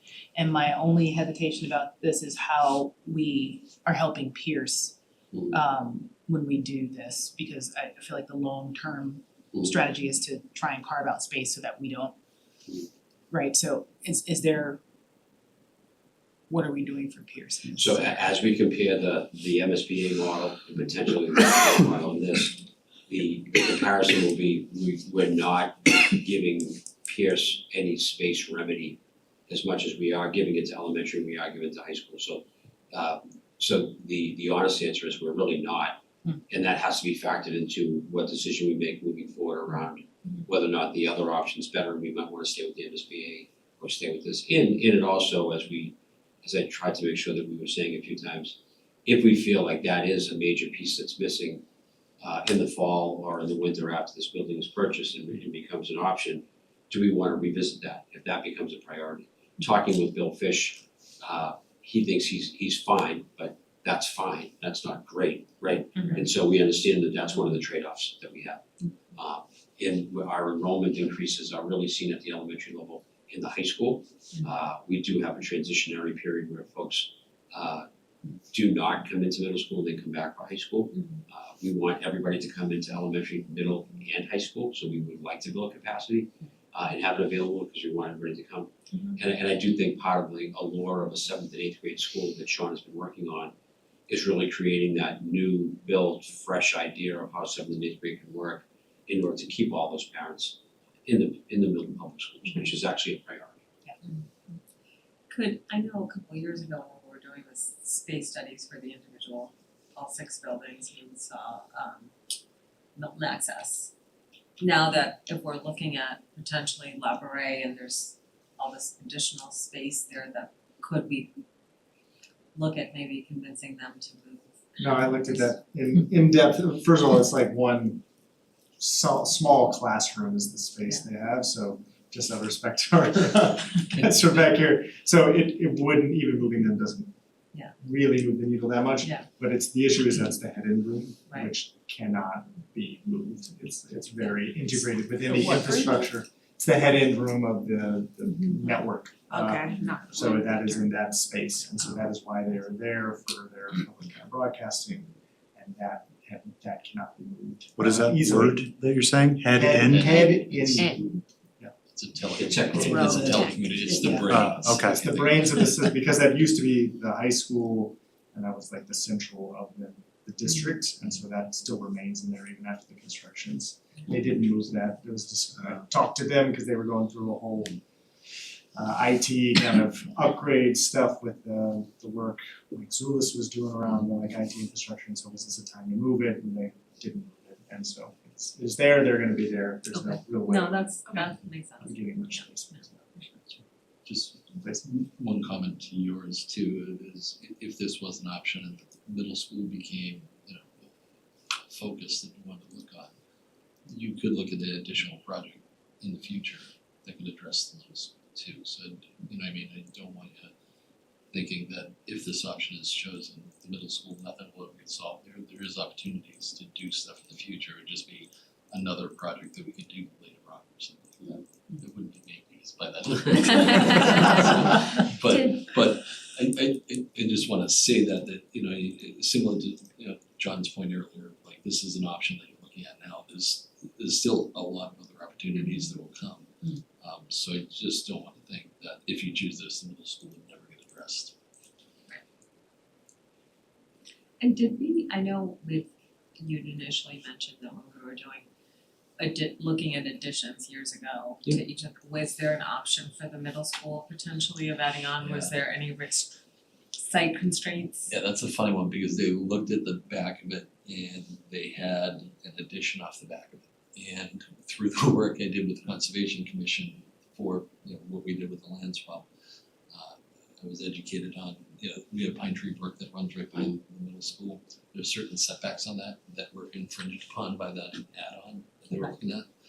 So the add-on that you might see as part of that couldn't be that big, but there was, you know, potential that you could look at to add on to the middle school at some point. So, and that's why I just wanted to bring it up, I appreciate you remembering that too, because again, it's not something we can never be done later on or something like that, but there also would be costs associated with that, so that gets back to that apples to pineapples comparison that you guys want to mention. And I think that's the essence of the dilemma, right? It's if it does it meet the space needs, what meets most of it but not all of it, what's the cost? Is the cost at a value that's less than the other project that it's worth not having space added to the middle school of one part of this puzzle, but it solves enough of the puzzle at the cost, is that a value added to the town, you know, because it's not gonna be perfect and and then the other part of the cost is opening up sooner than later. I mean, Sean's been at this for, 9 years, 10 years. Don't take that.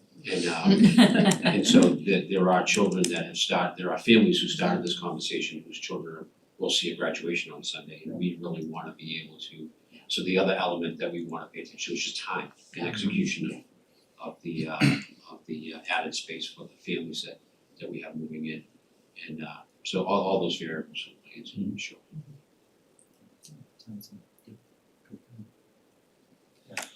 Could we, so in my mind,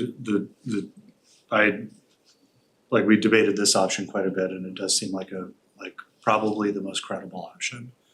It also seems like the second most credible option is a K-5 option because it's the one that will be approved for financing through the MSBA program. Could we just spend, I don't know if we could go back to the slides, if we could just spend a few more minutes on that one. And just to clarify, like a K6 would not be counted as a K5, so that's just off the table for MSBA. Correct. Okay. And then just further context, a K5 one would have to be for 495 students, Okay. not for the 350 that were discussed before. So that's where I wanted to start. So so MSBA is approved for 495 students. Yes. Do we even, we must have some kind of theory, square footage divided by number of people, whatever. Can building C hold 495 students?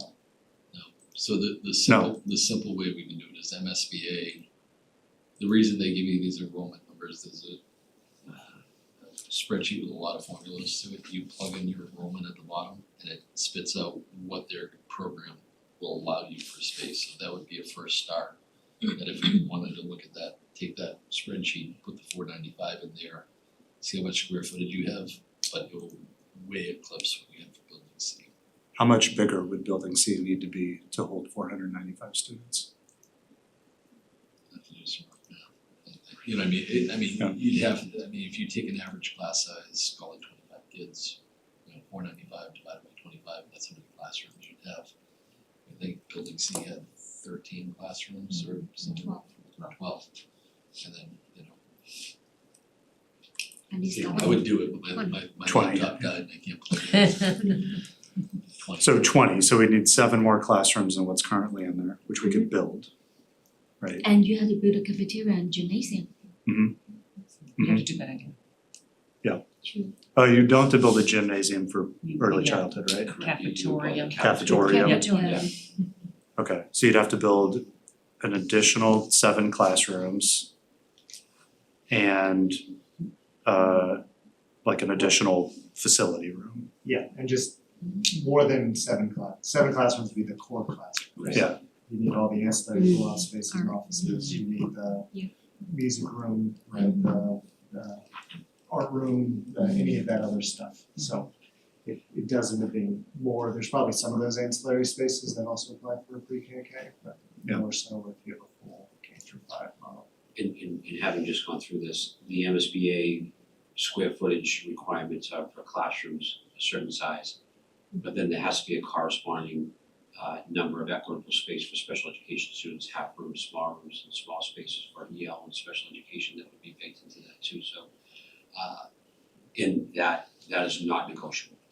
To Sean's point, there is a spreadsheet and you plug in your number and they have an algorithm that says, well, this X percentage would be students with IEPs who would need these kind of spaces, so to Mark's point, these are just your generic classroom spaces, the corresponding spaces around special education, EL offices, et cetera, would really. Yeah, and to that point too, so one of the things when we were going on our own before, when we were fine tuning the design we were doing, was scaling down the kind of classroom sizes, because we weren't in MSBA and constrained to that. But Mark, you remember that if we would go into MSBA, it was gonna require us to get bigger classroom sizes, because they have minimum sizes that we have to do. So the 725 square foot classrooms that exist there now would have to expand to accommodate that for MSBA. Yeah, so the 12 existing wouldn't actually. Would be 12. less, yeah. Maybe less.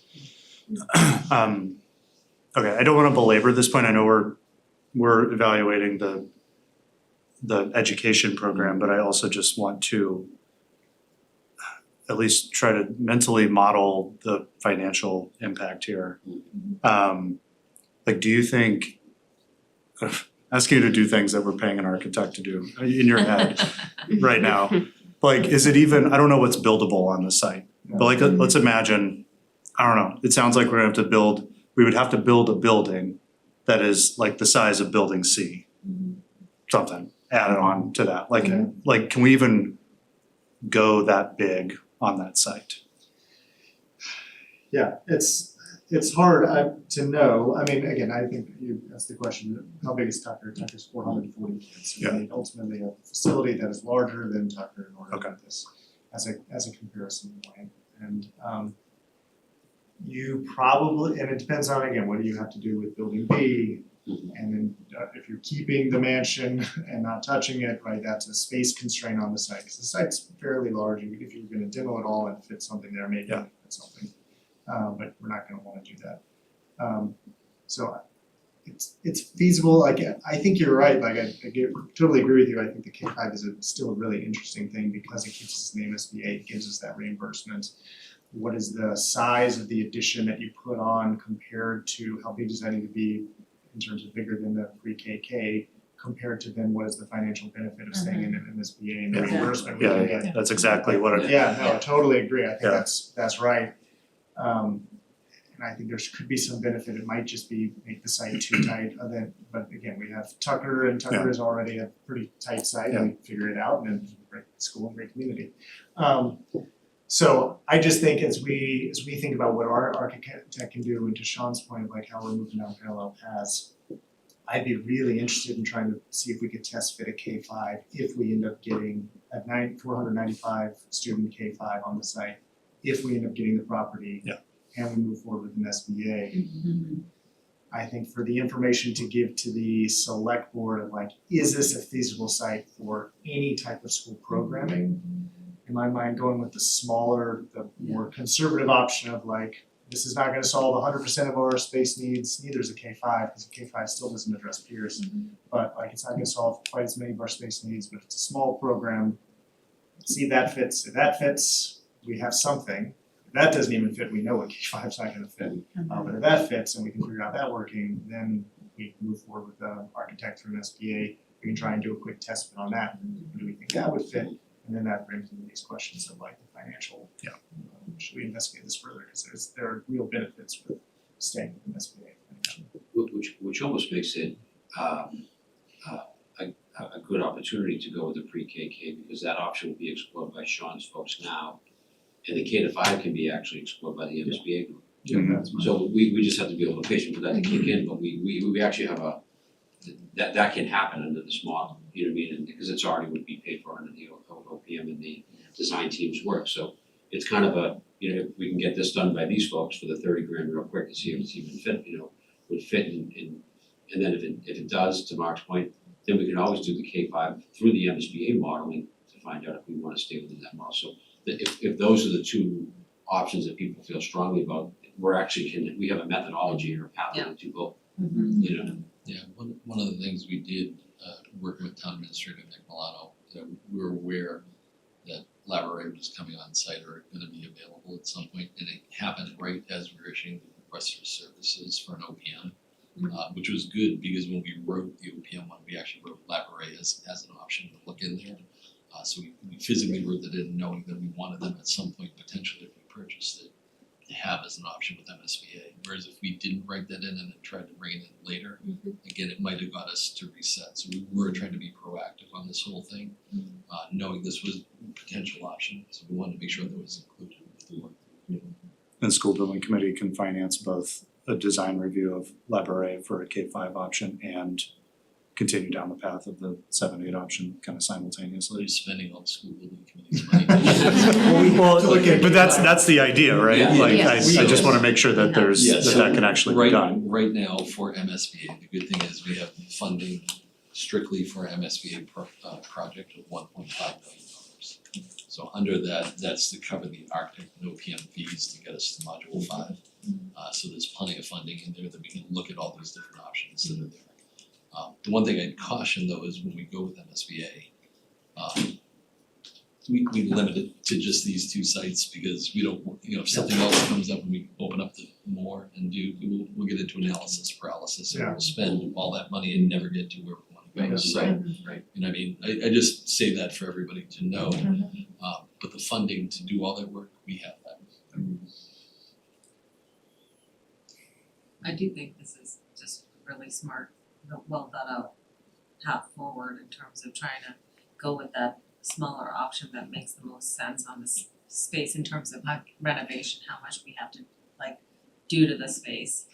And then exploring that other option so that we're still, you know, exploring, following this parallel path with both of them. But I think like time is of the essence. I think that's the biggest thing. So it's just getting aligned on moving forward. I mean, a lot of things could happen between like once August comes, you know, we might, you know, we talked about the November timeline. That might, I don't know if that's something that they're willing to wait for. So there's a lot of things that we have to hurry up and do, I feel like, to show that we're enthusiastic about this property. And I'm like, I really appreciate how, you know, the detail that went into this presentation, your presentation as well, to kind of share you know, where we are and what our options are forward, and you know, so this is great, thank you both so much.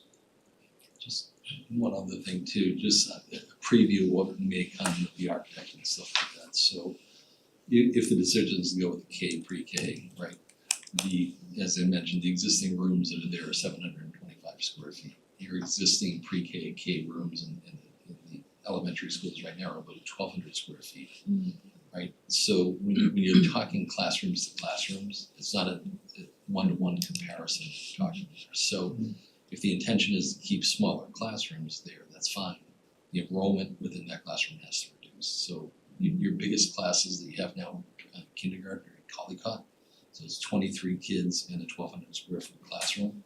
So if you're gonna take those same kids and move them over to a 725 square foot classroom, in that 725 square feet, are you putting bathrooms in there? Are you building out internal cubbies and squeezing that 725 smaller? Or what the architect's gonna suggest is take some of those walls down and just make 1,200 square foot classrooms out of it, right?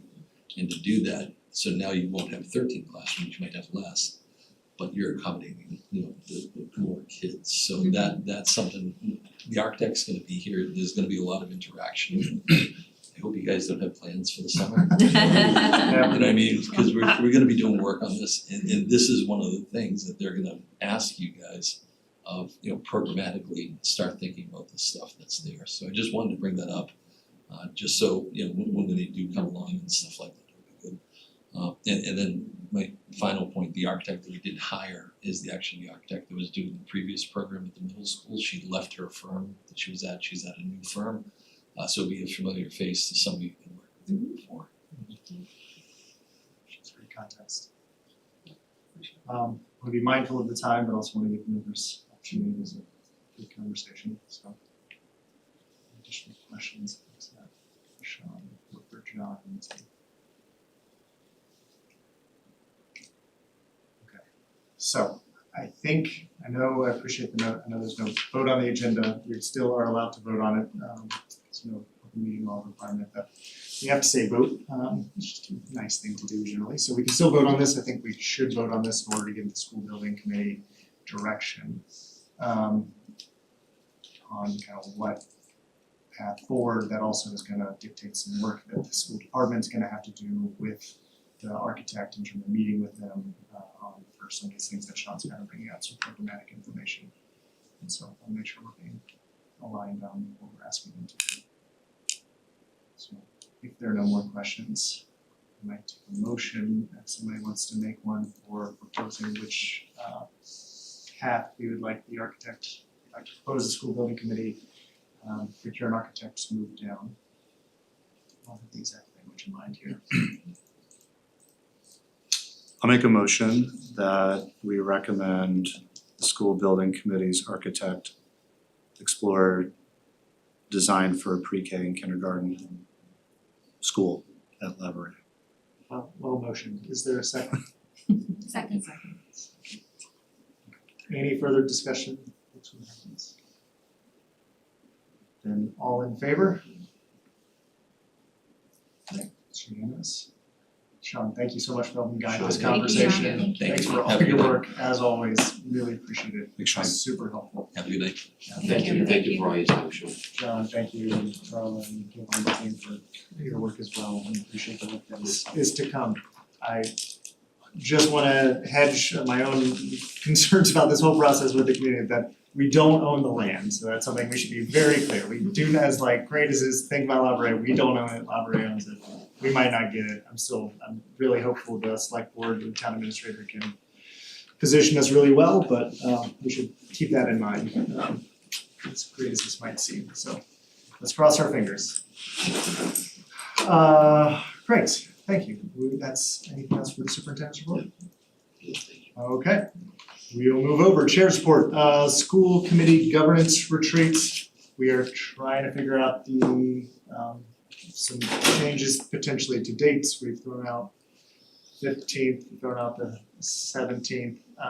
So I think that's still something that I'll try and talk with John offline about to figure out if there is a date. I think the goal is, we obviously want everybody here because having all the members be a part of that kind of, especially the goal conversation for next year will be very important. Pushing it late into August is a problem because one of our members is going on a phenomenal trip and will be gone a significant amount of August. And so, not wanting to delay this until September so that we have some direction going into the year, because there's a lot of work we have. I think trying to figure out what we can do in the next 2 weeks would be important. important, so sorry for the back and forth and appreciate the members' flexibility and everybody's time and commitment. It seemed like the 16th might still be a live option. I might be the only one who can't, I Yeah, can't have a you work can't day on the have- 16th, okay, so sorry. I might have to. Okay. If it works literally for everybody else, not me, then No, you'll keep us posted. I'll Yeah. figure it out. Did have just a couple other things I wanted to just mention, just echo John's points about the senior awards. Thank you all for inviting us. Thanks to the high school staff for putting on just a great show as always, and obviously the kids were, I should say, young adults at this point, they're graduates, were very impressive, all the things they won, and to your point, there's the community support for donors, there's so many people on that stage with money and time and care for our kids year after year, and so that's really impressive, I really appreciate it. The retirees, Charlene, big shout out to Charlene for organizing that. Said some very nice things that I got to read luckily, but again, she helped put it together with all the principals, and so just appreciate all the work on that end and the time, dedication those folks had as you're used to have just decades upon decades of commitment, service to our kids, to our community, how much they've given back, which and will be missed, and we're really blessed in this town to have really great people who care about our kids. Excited for see all of you at graduation on Sunday, so hopefully the weather is still looking good and we can do it out on the field. I did want to share, I got an update from Richard Wells the other day. We did pass through it was the House and the Senate vote, $250,000 in funding through fair share for the Tucker Playground project. So we were anticipating that going through, but it has gone through and now it needs to be signed by the governor. But really big thanks to Richard, to Bill Driscoll, especially to the Tucker PTO who applied for this and seeking this funding for the playground project. So I just want to thank all those folks who were involved.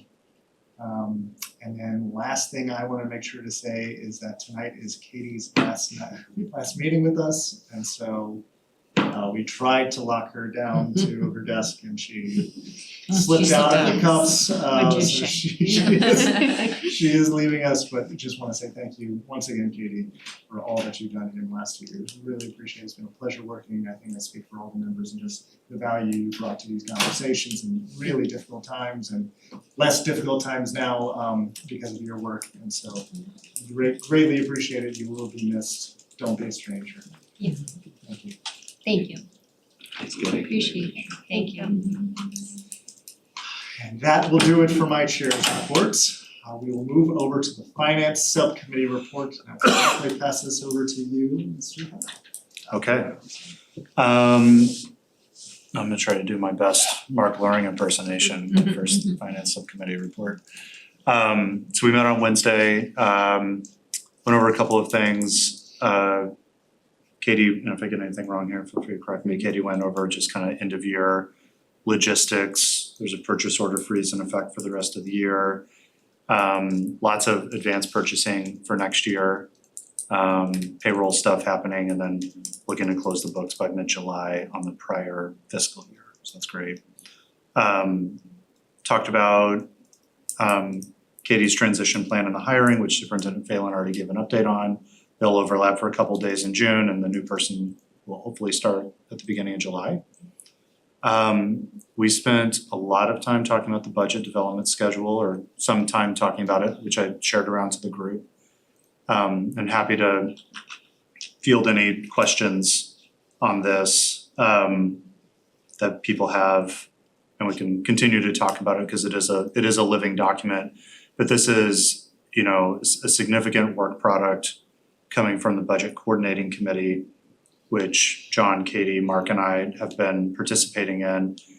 That, you know, probably for the first time in a long time, or maybe the first time ever, kind of outlines the timeline and responsibilities and expected collaboration from various parts of town government to build the following year's budget. And really asks us to start that work in August, largely through discussions and planning, and then progressively collaborating kind of more intensively with other parts of town government over the next few months, and ideally approving a budget and voting on a budget in January of 2027. So that's kind of the purpose of this document. I think we'll use it, reflect on it. It'll evolve, and I suppose we may rebuild it every year after we learn more and use it. And then maybe I'll just close out the finance report. Sorry, let me find my notes here. We also talked about finance committee goals for next year, which we might talk about at the governance retreat in a couple of weeks. So 3 things that kind of came up for the committee. One was successfully executing the building of the FY28 budget. The second is thinking about our sort of, I don't know what the right word is, but policies or principles around how we want to structure fees and how to set expectations around fees for the community.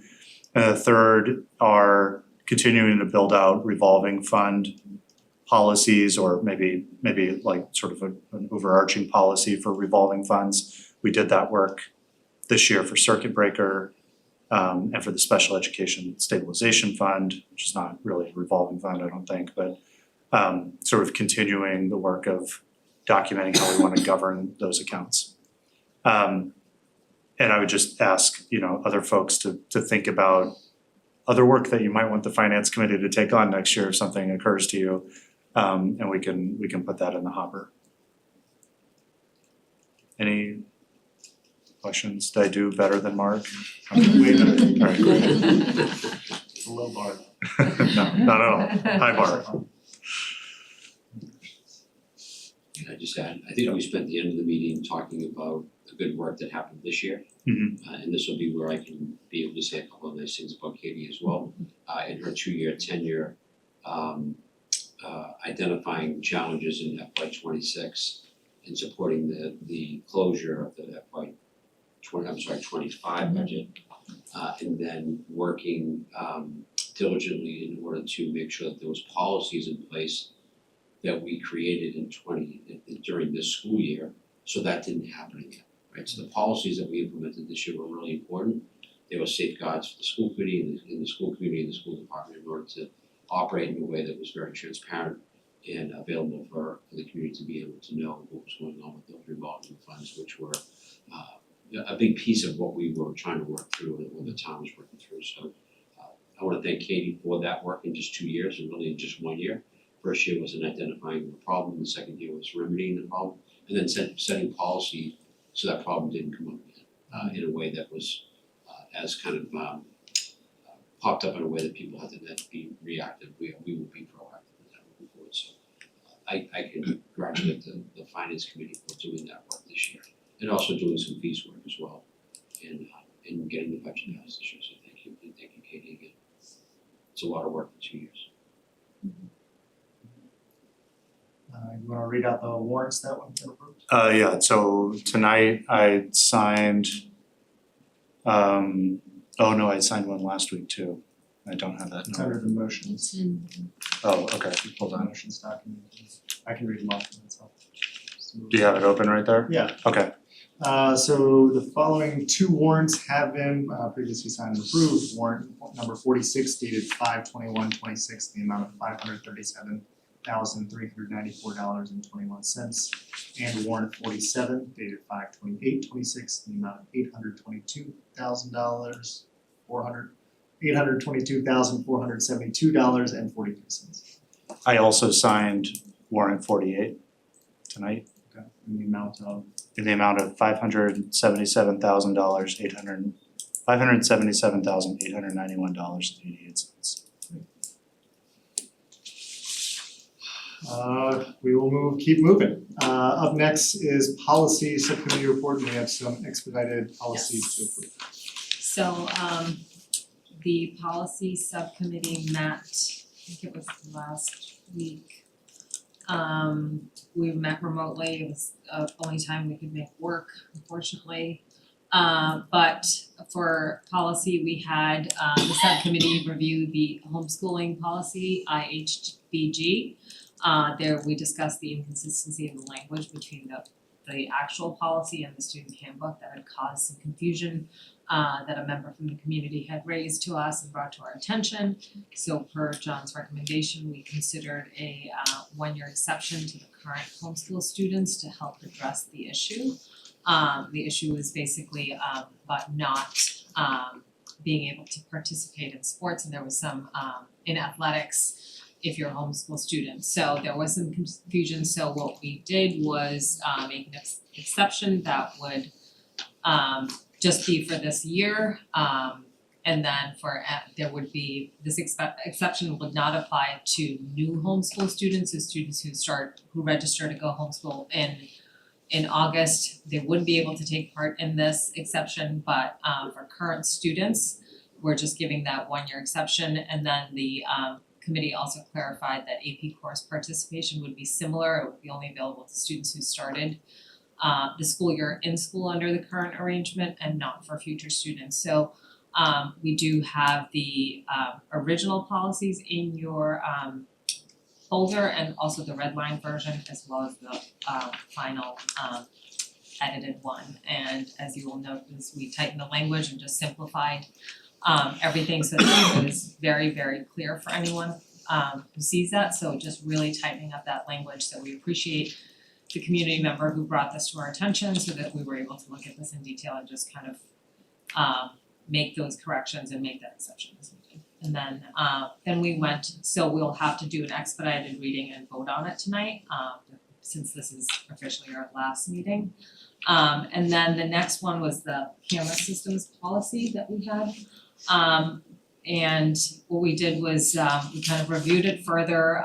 It's about making sure the agreement between the police department having access to district camera systems.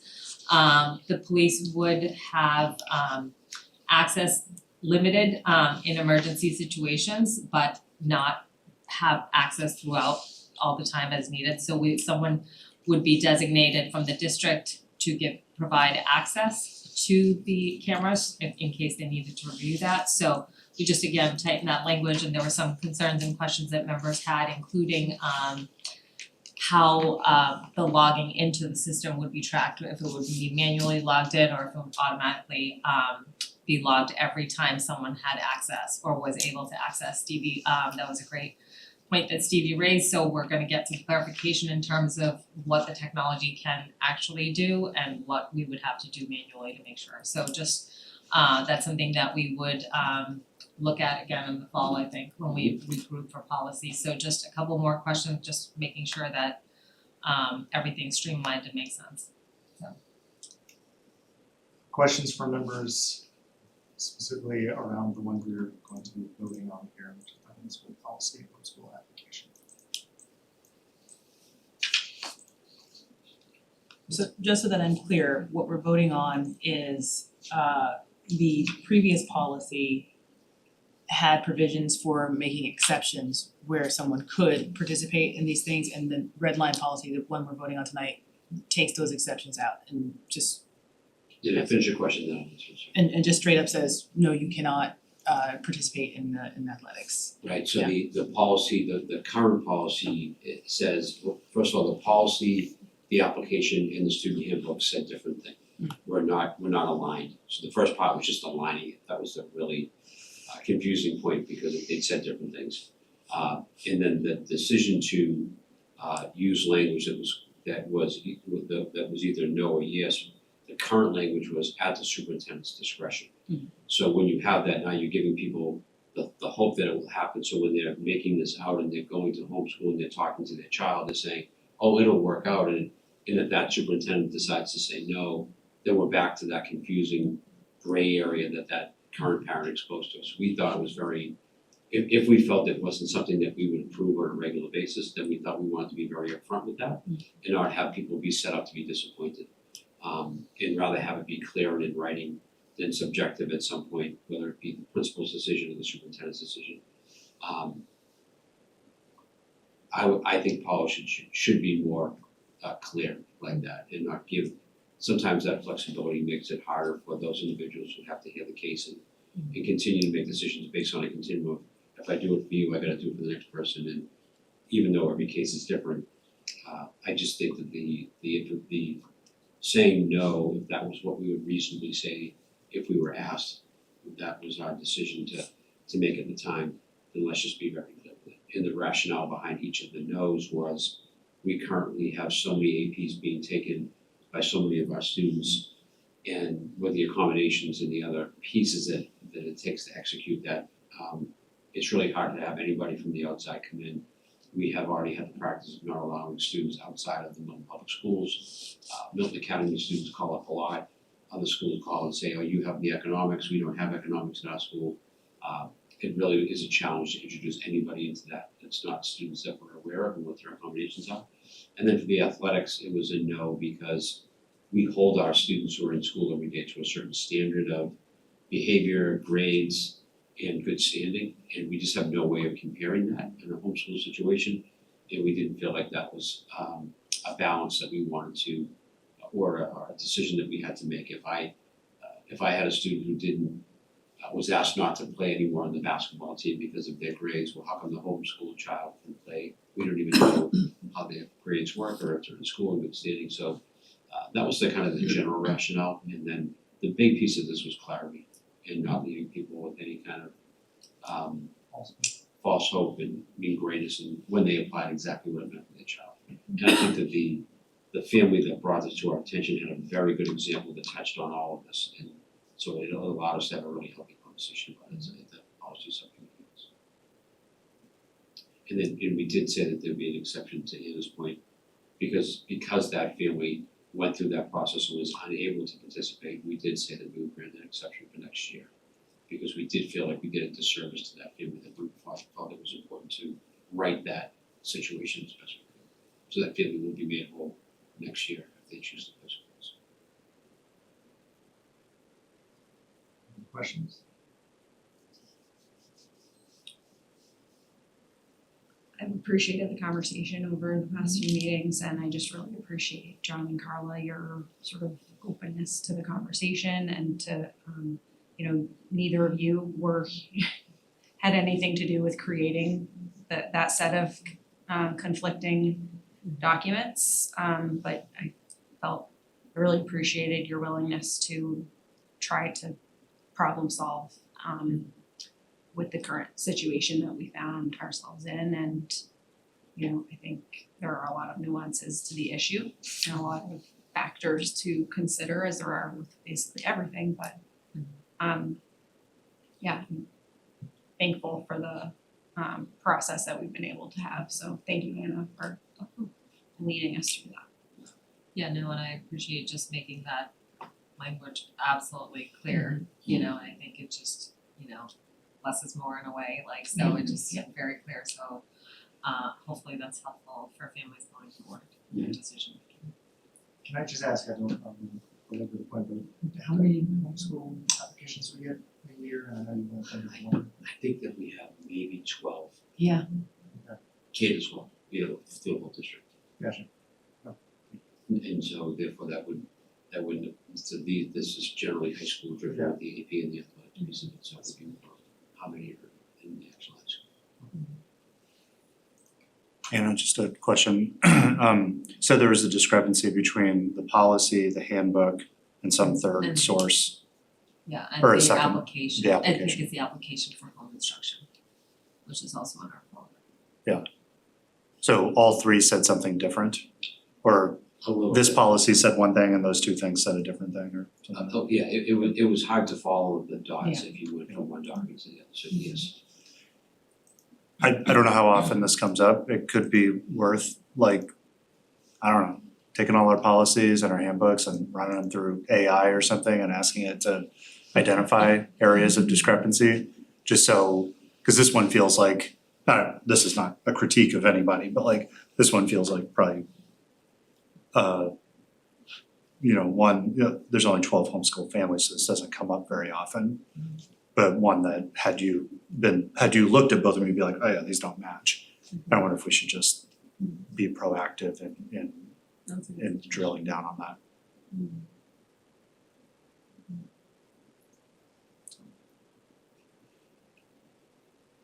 No other questions or comments? If there's a motion.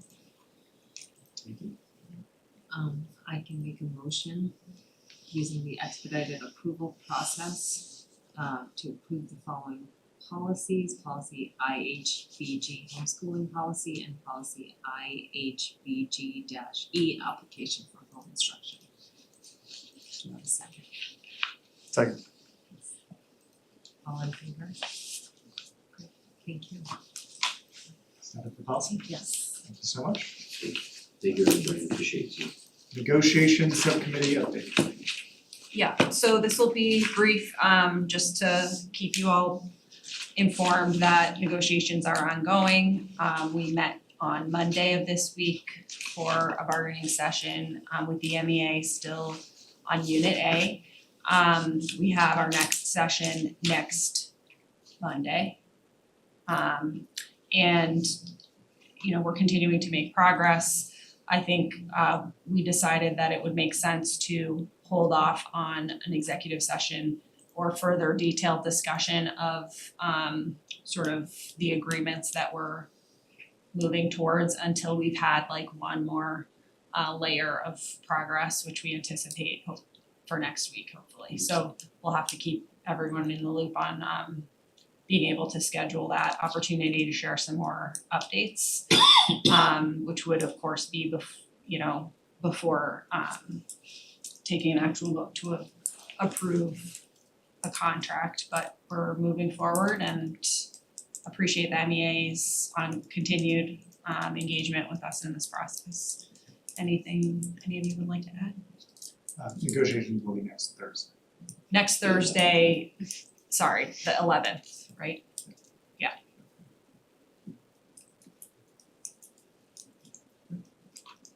Nothing else, we'll keep it moving, thank you very much.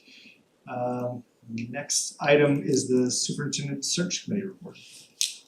Back to you. Yes, so thank you. So the superintendent search subcommittee met last week for the first time, and it was a good sort of opening meeting. I'm providing this report because one of the things we did there was determine that I will be chairing this subcommittee, but I'm very excited to be working with Stevie and Nathan on the committee, and also joined for part of the meeting, which was great, thank you. And it's just a reminder that like our other main subcommittees, these are going to be cross-posted if any of the rest of you would like to join. We had a good discussion. The key pieces that we talked about included just doing a little bit of like context setting for where we've been with superintendent searches in the past, going back to 2022. So we discussed that a little bit. We also talked a little bit about the ways in which the expedited interim superintendent search that we undertook last year is really different from the process that we're preparing to embark upon for this full school committee superintendent search for the next permanent superintendent for Milton Public Schools. We talked a little bit about pros and cons of things we've done in the past, including using MASC, Massachusetts Association of School Committees, as the partner that we used in the previous full superintendent search. A lot of districts do use them as a partner. We talked a little bit about that. We also discussed like what other options would be that school committees can pursue, and those include working with NESDEC is another agency similar to MASC that offers that service to districts, member districts. The Collins Center at UMass Boston is another entity that leads a lot of municipal searches, including superintendent searches. I believe they actually helped Milton hire Nick Milano as our town administrator a few years back. But they are sort of a different type of an option because UMass Boston is a public entity. The third sort of bucket of options we discussed involves going out to do an RFP process in which we would welcome proposals from private search firms, which is another thing that districts often do, to hire a search firm that leads a process for you. So we kind of like put those different ideas out on the table. I think we had some general consensus on the group that we're recognizing the challenges of the turnover that we have faced as a district in these recent years.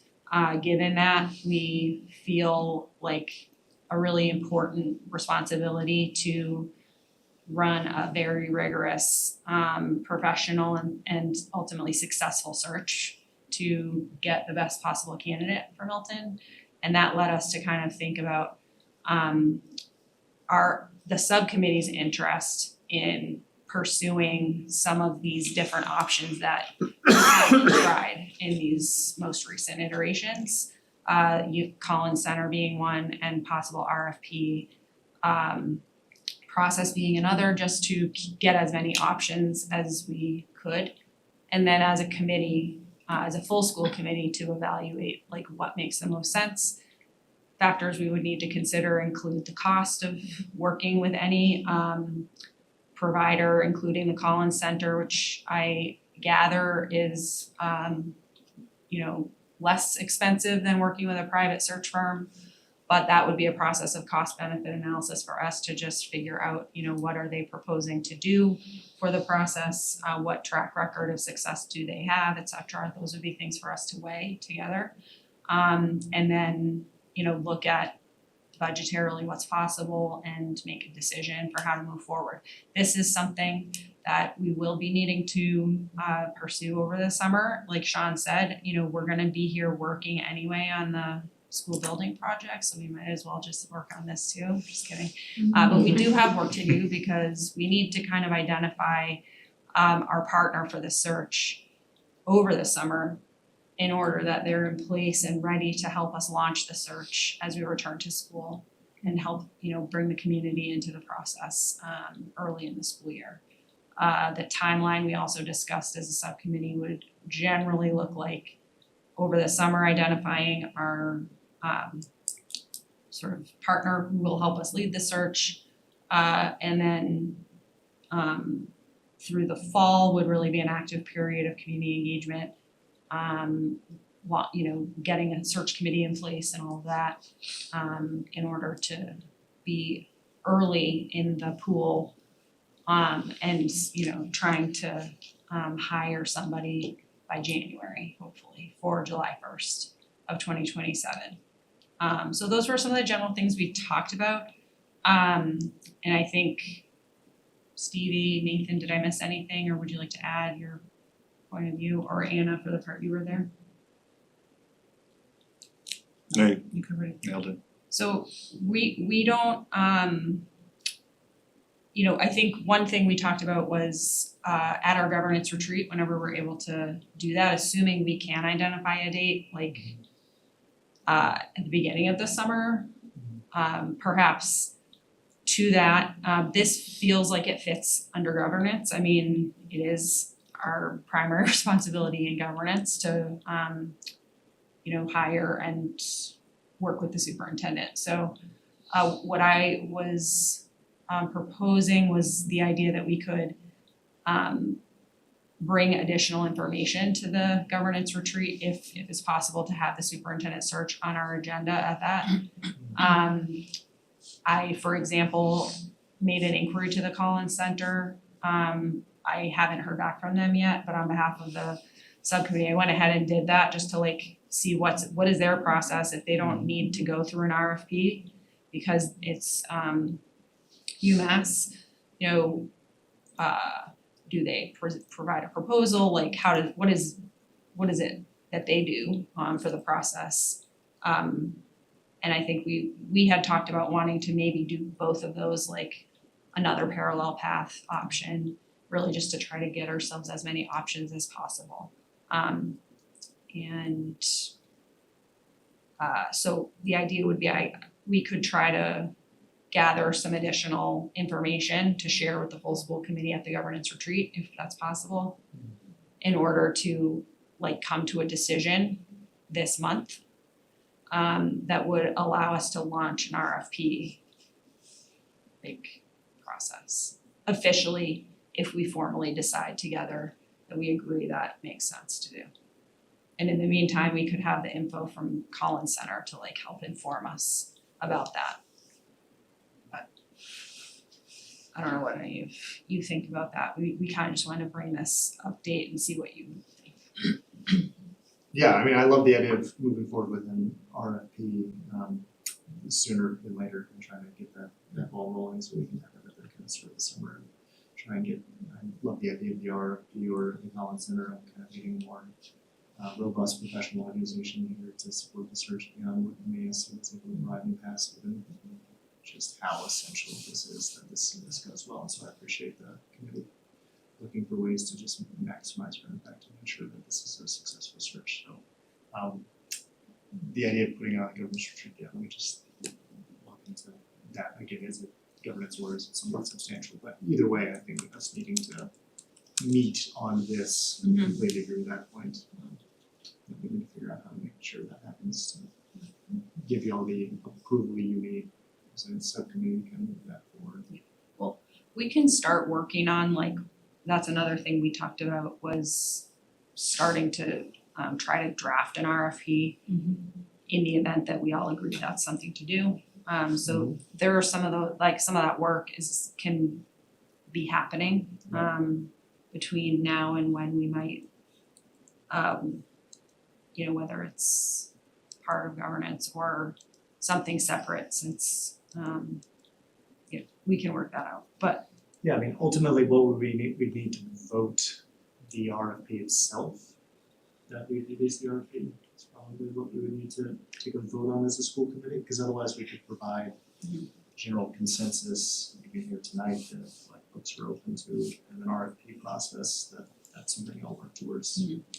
I mean, to be honest, I think need to do more due diligence on that as far as like what we haven't done an RFP process for this specific service, so I actually would wanna double check like do you have any thought on that? So in order to do an RFP, the procurement process goes based on a dollar threshold. So if it's up to $10,000, it's just sound business practice, you don't have to do an RFP. For schools, you can procure goods and services up to $100,000 just based off of 3 quotes, but you have to define a scope of work.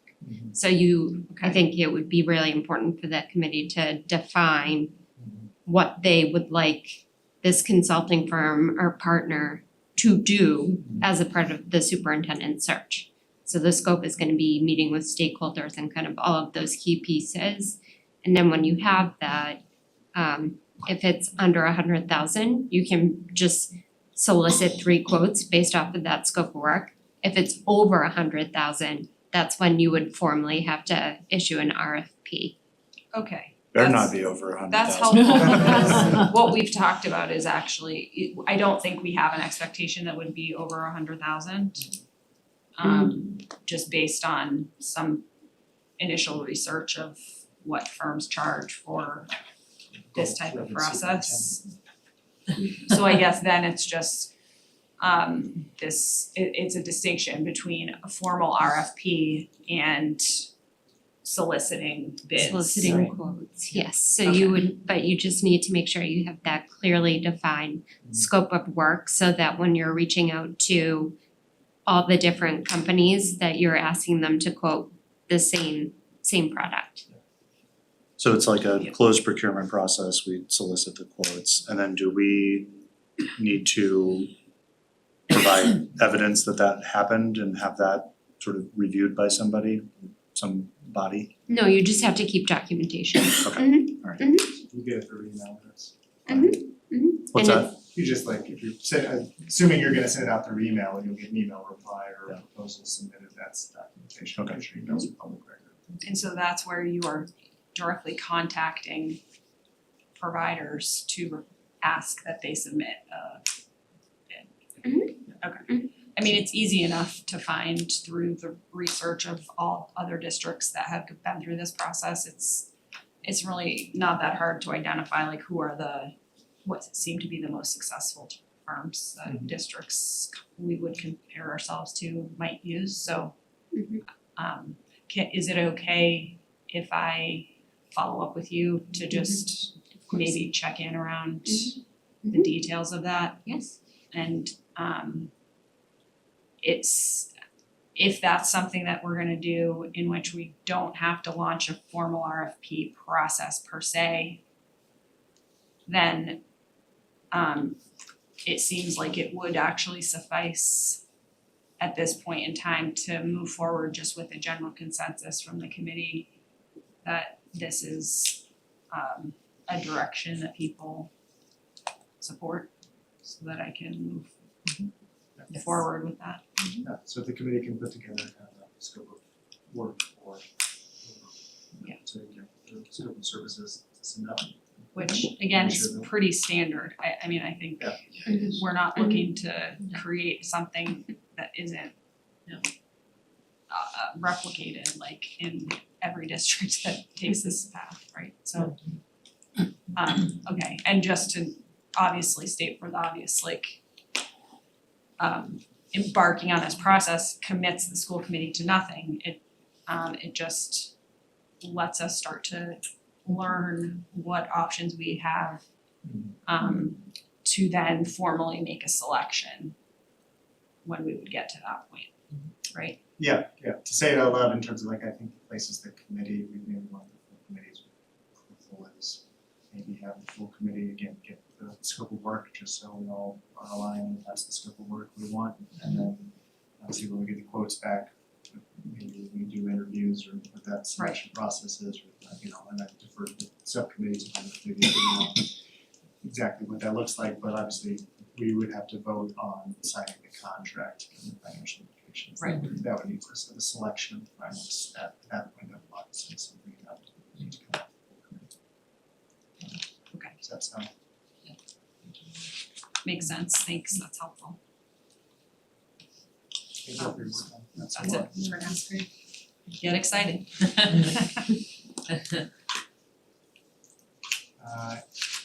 Great, moving on, approval of meeting minutes.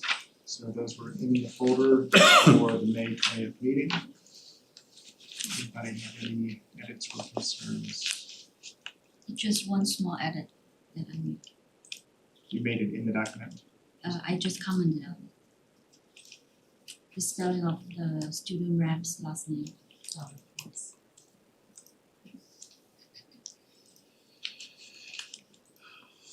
Let's just change it.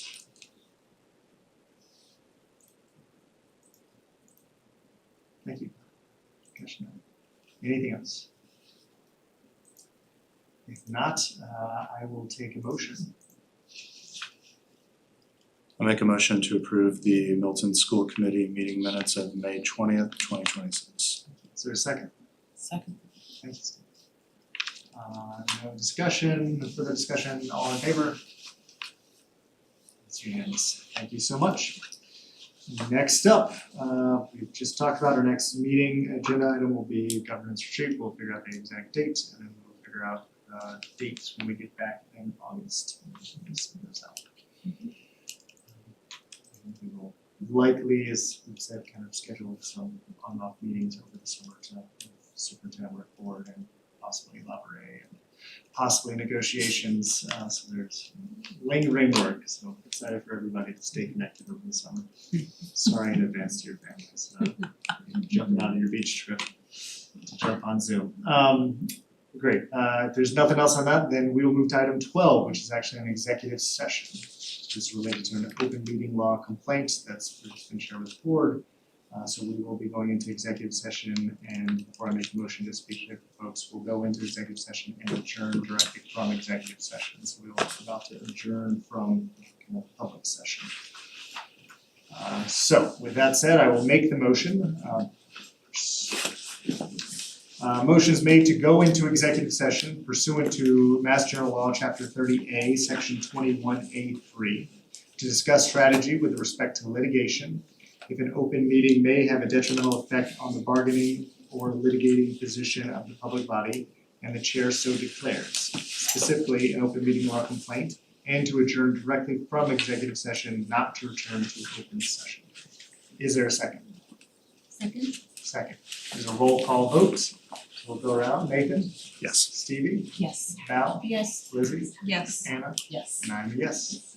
We are adjourned into executive session.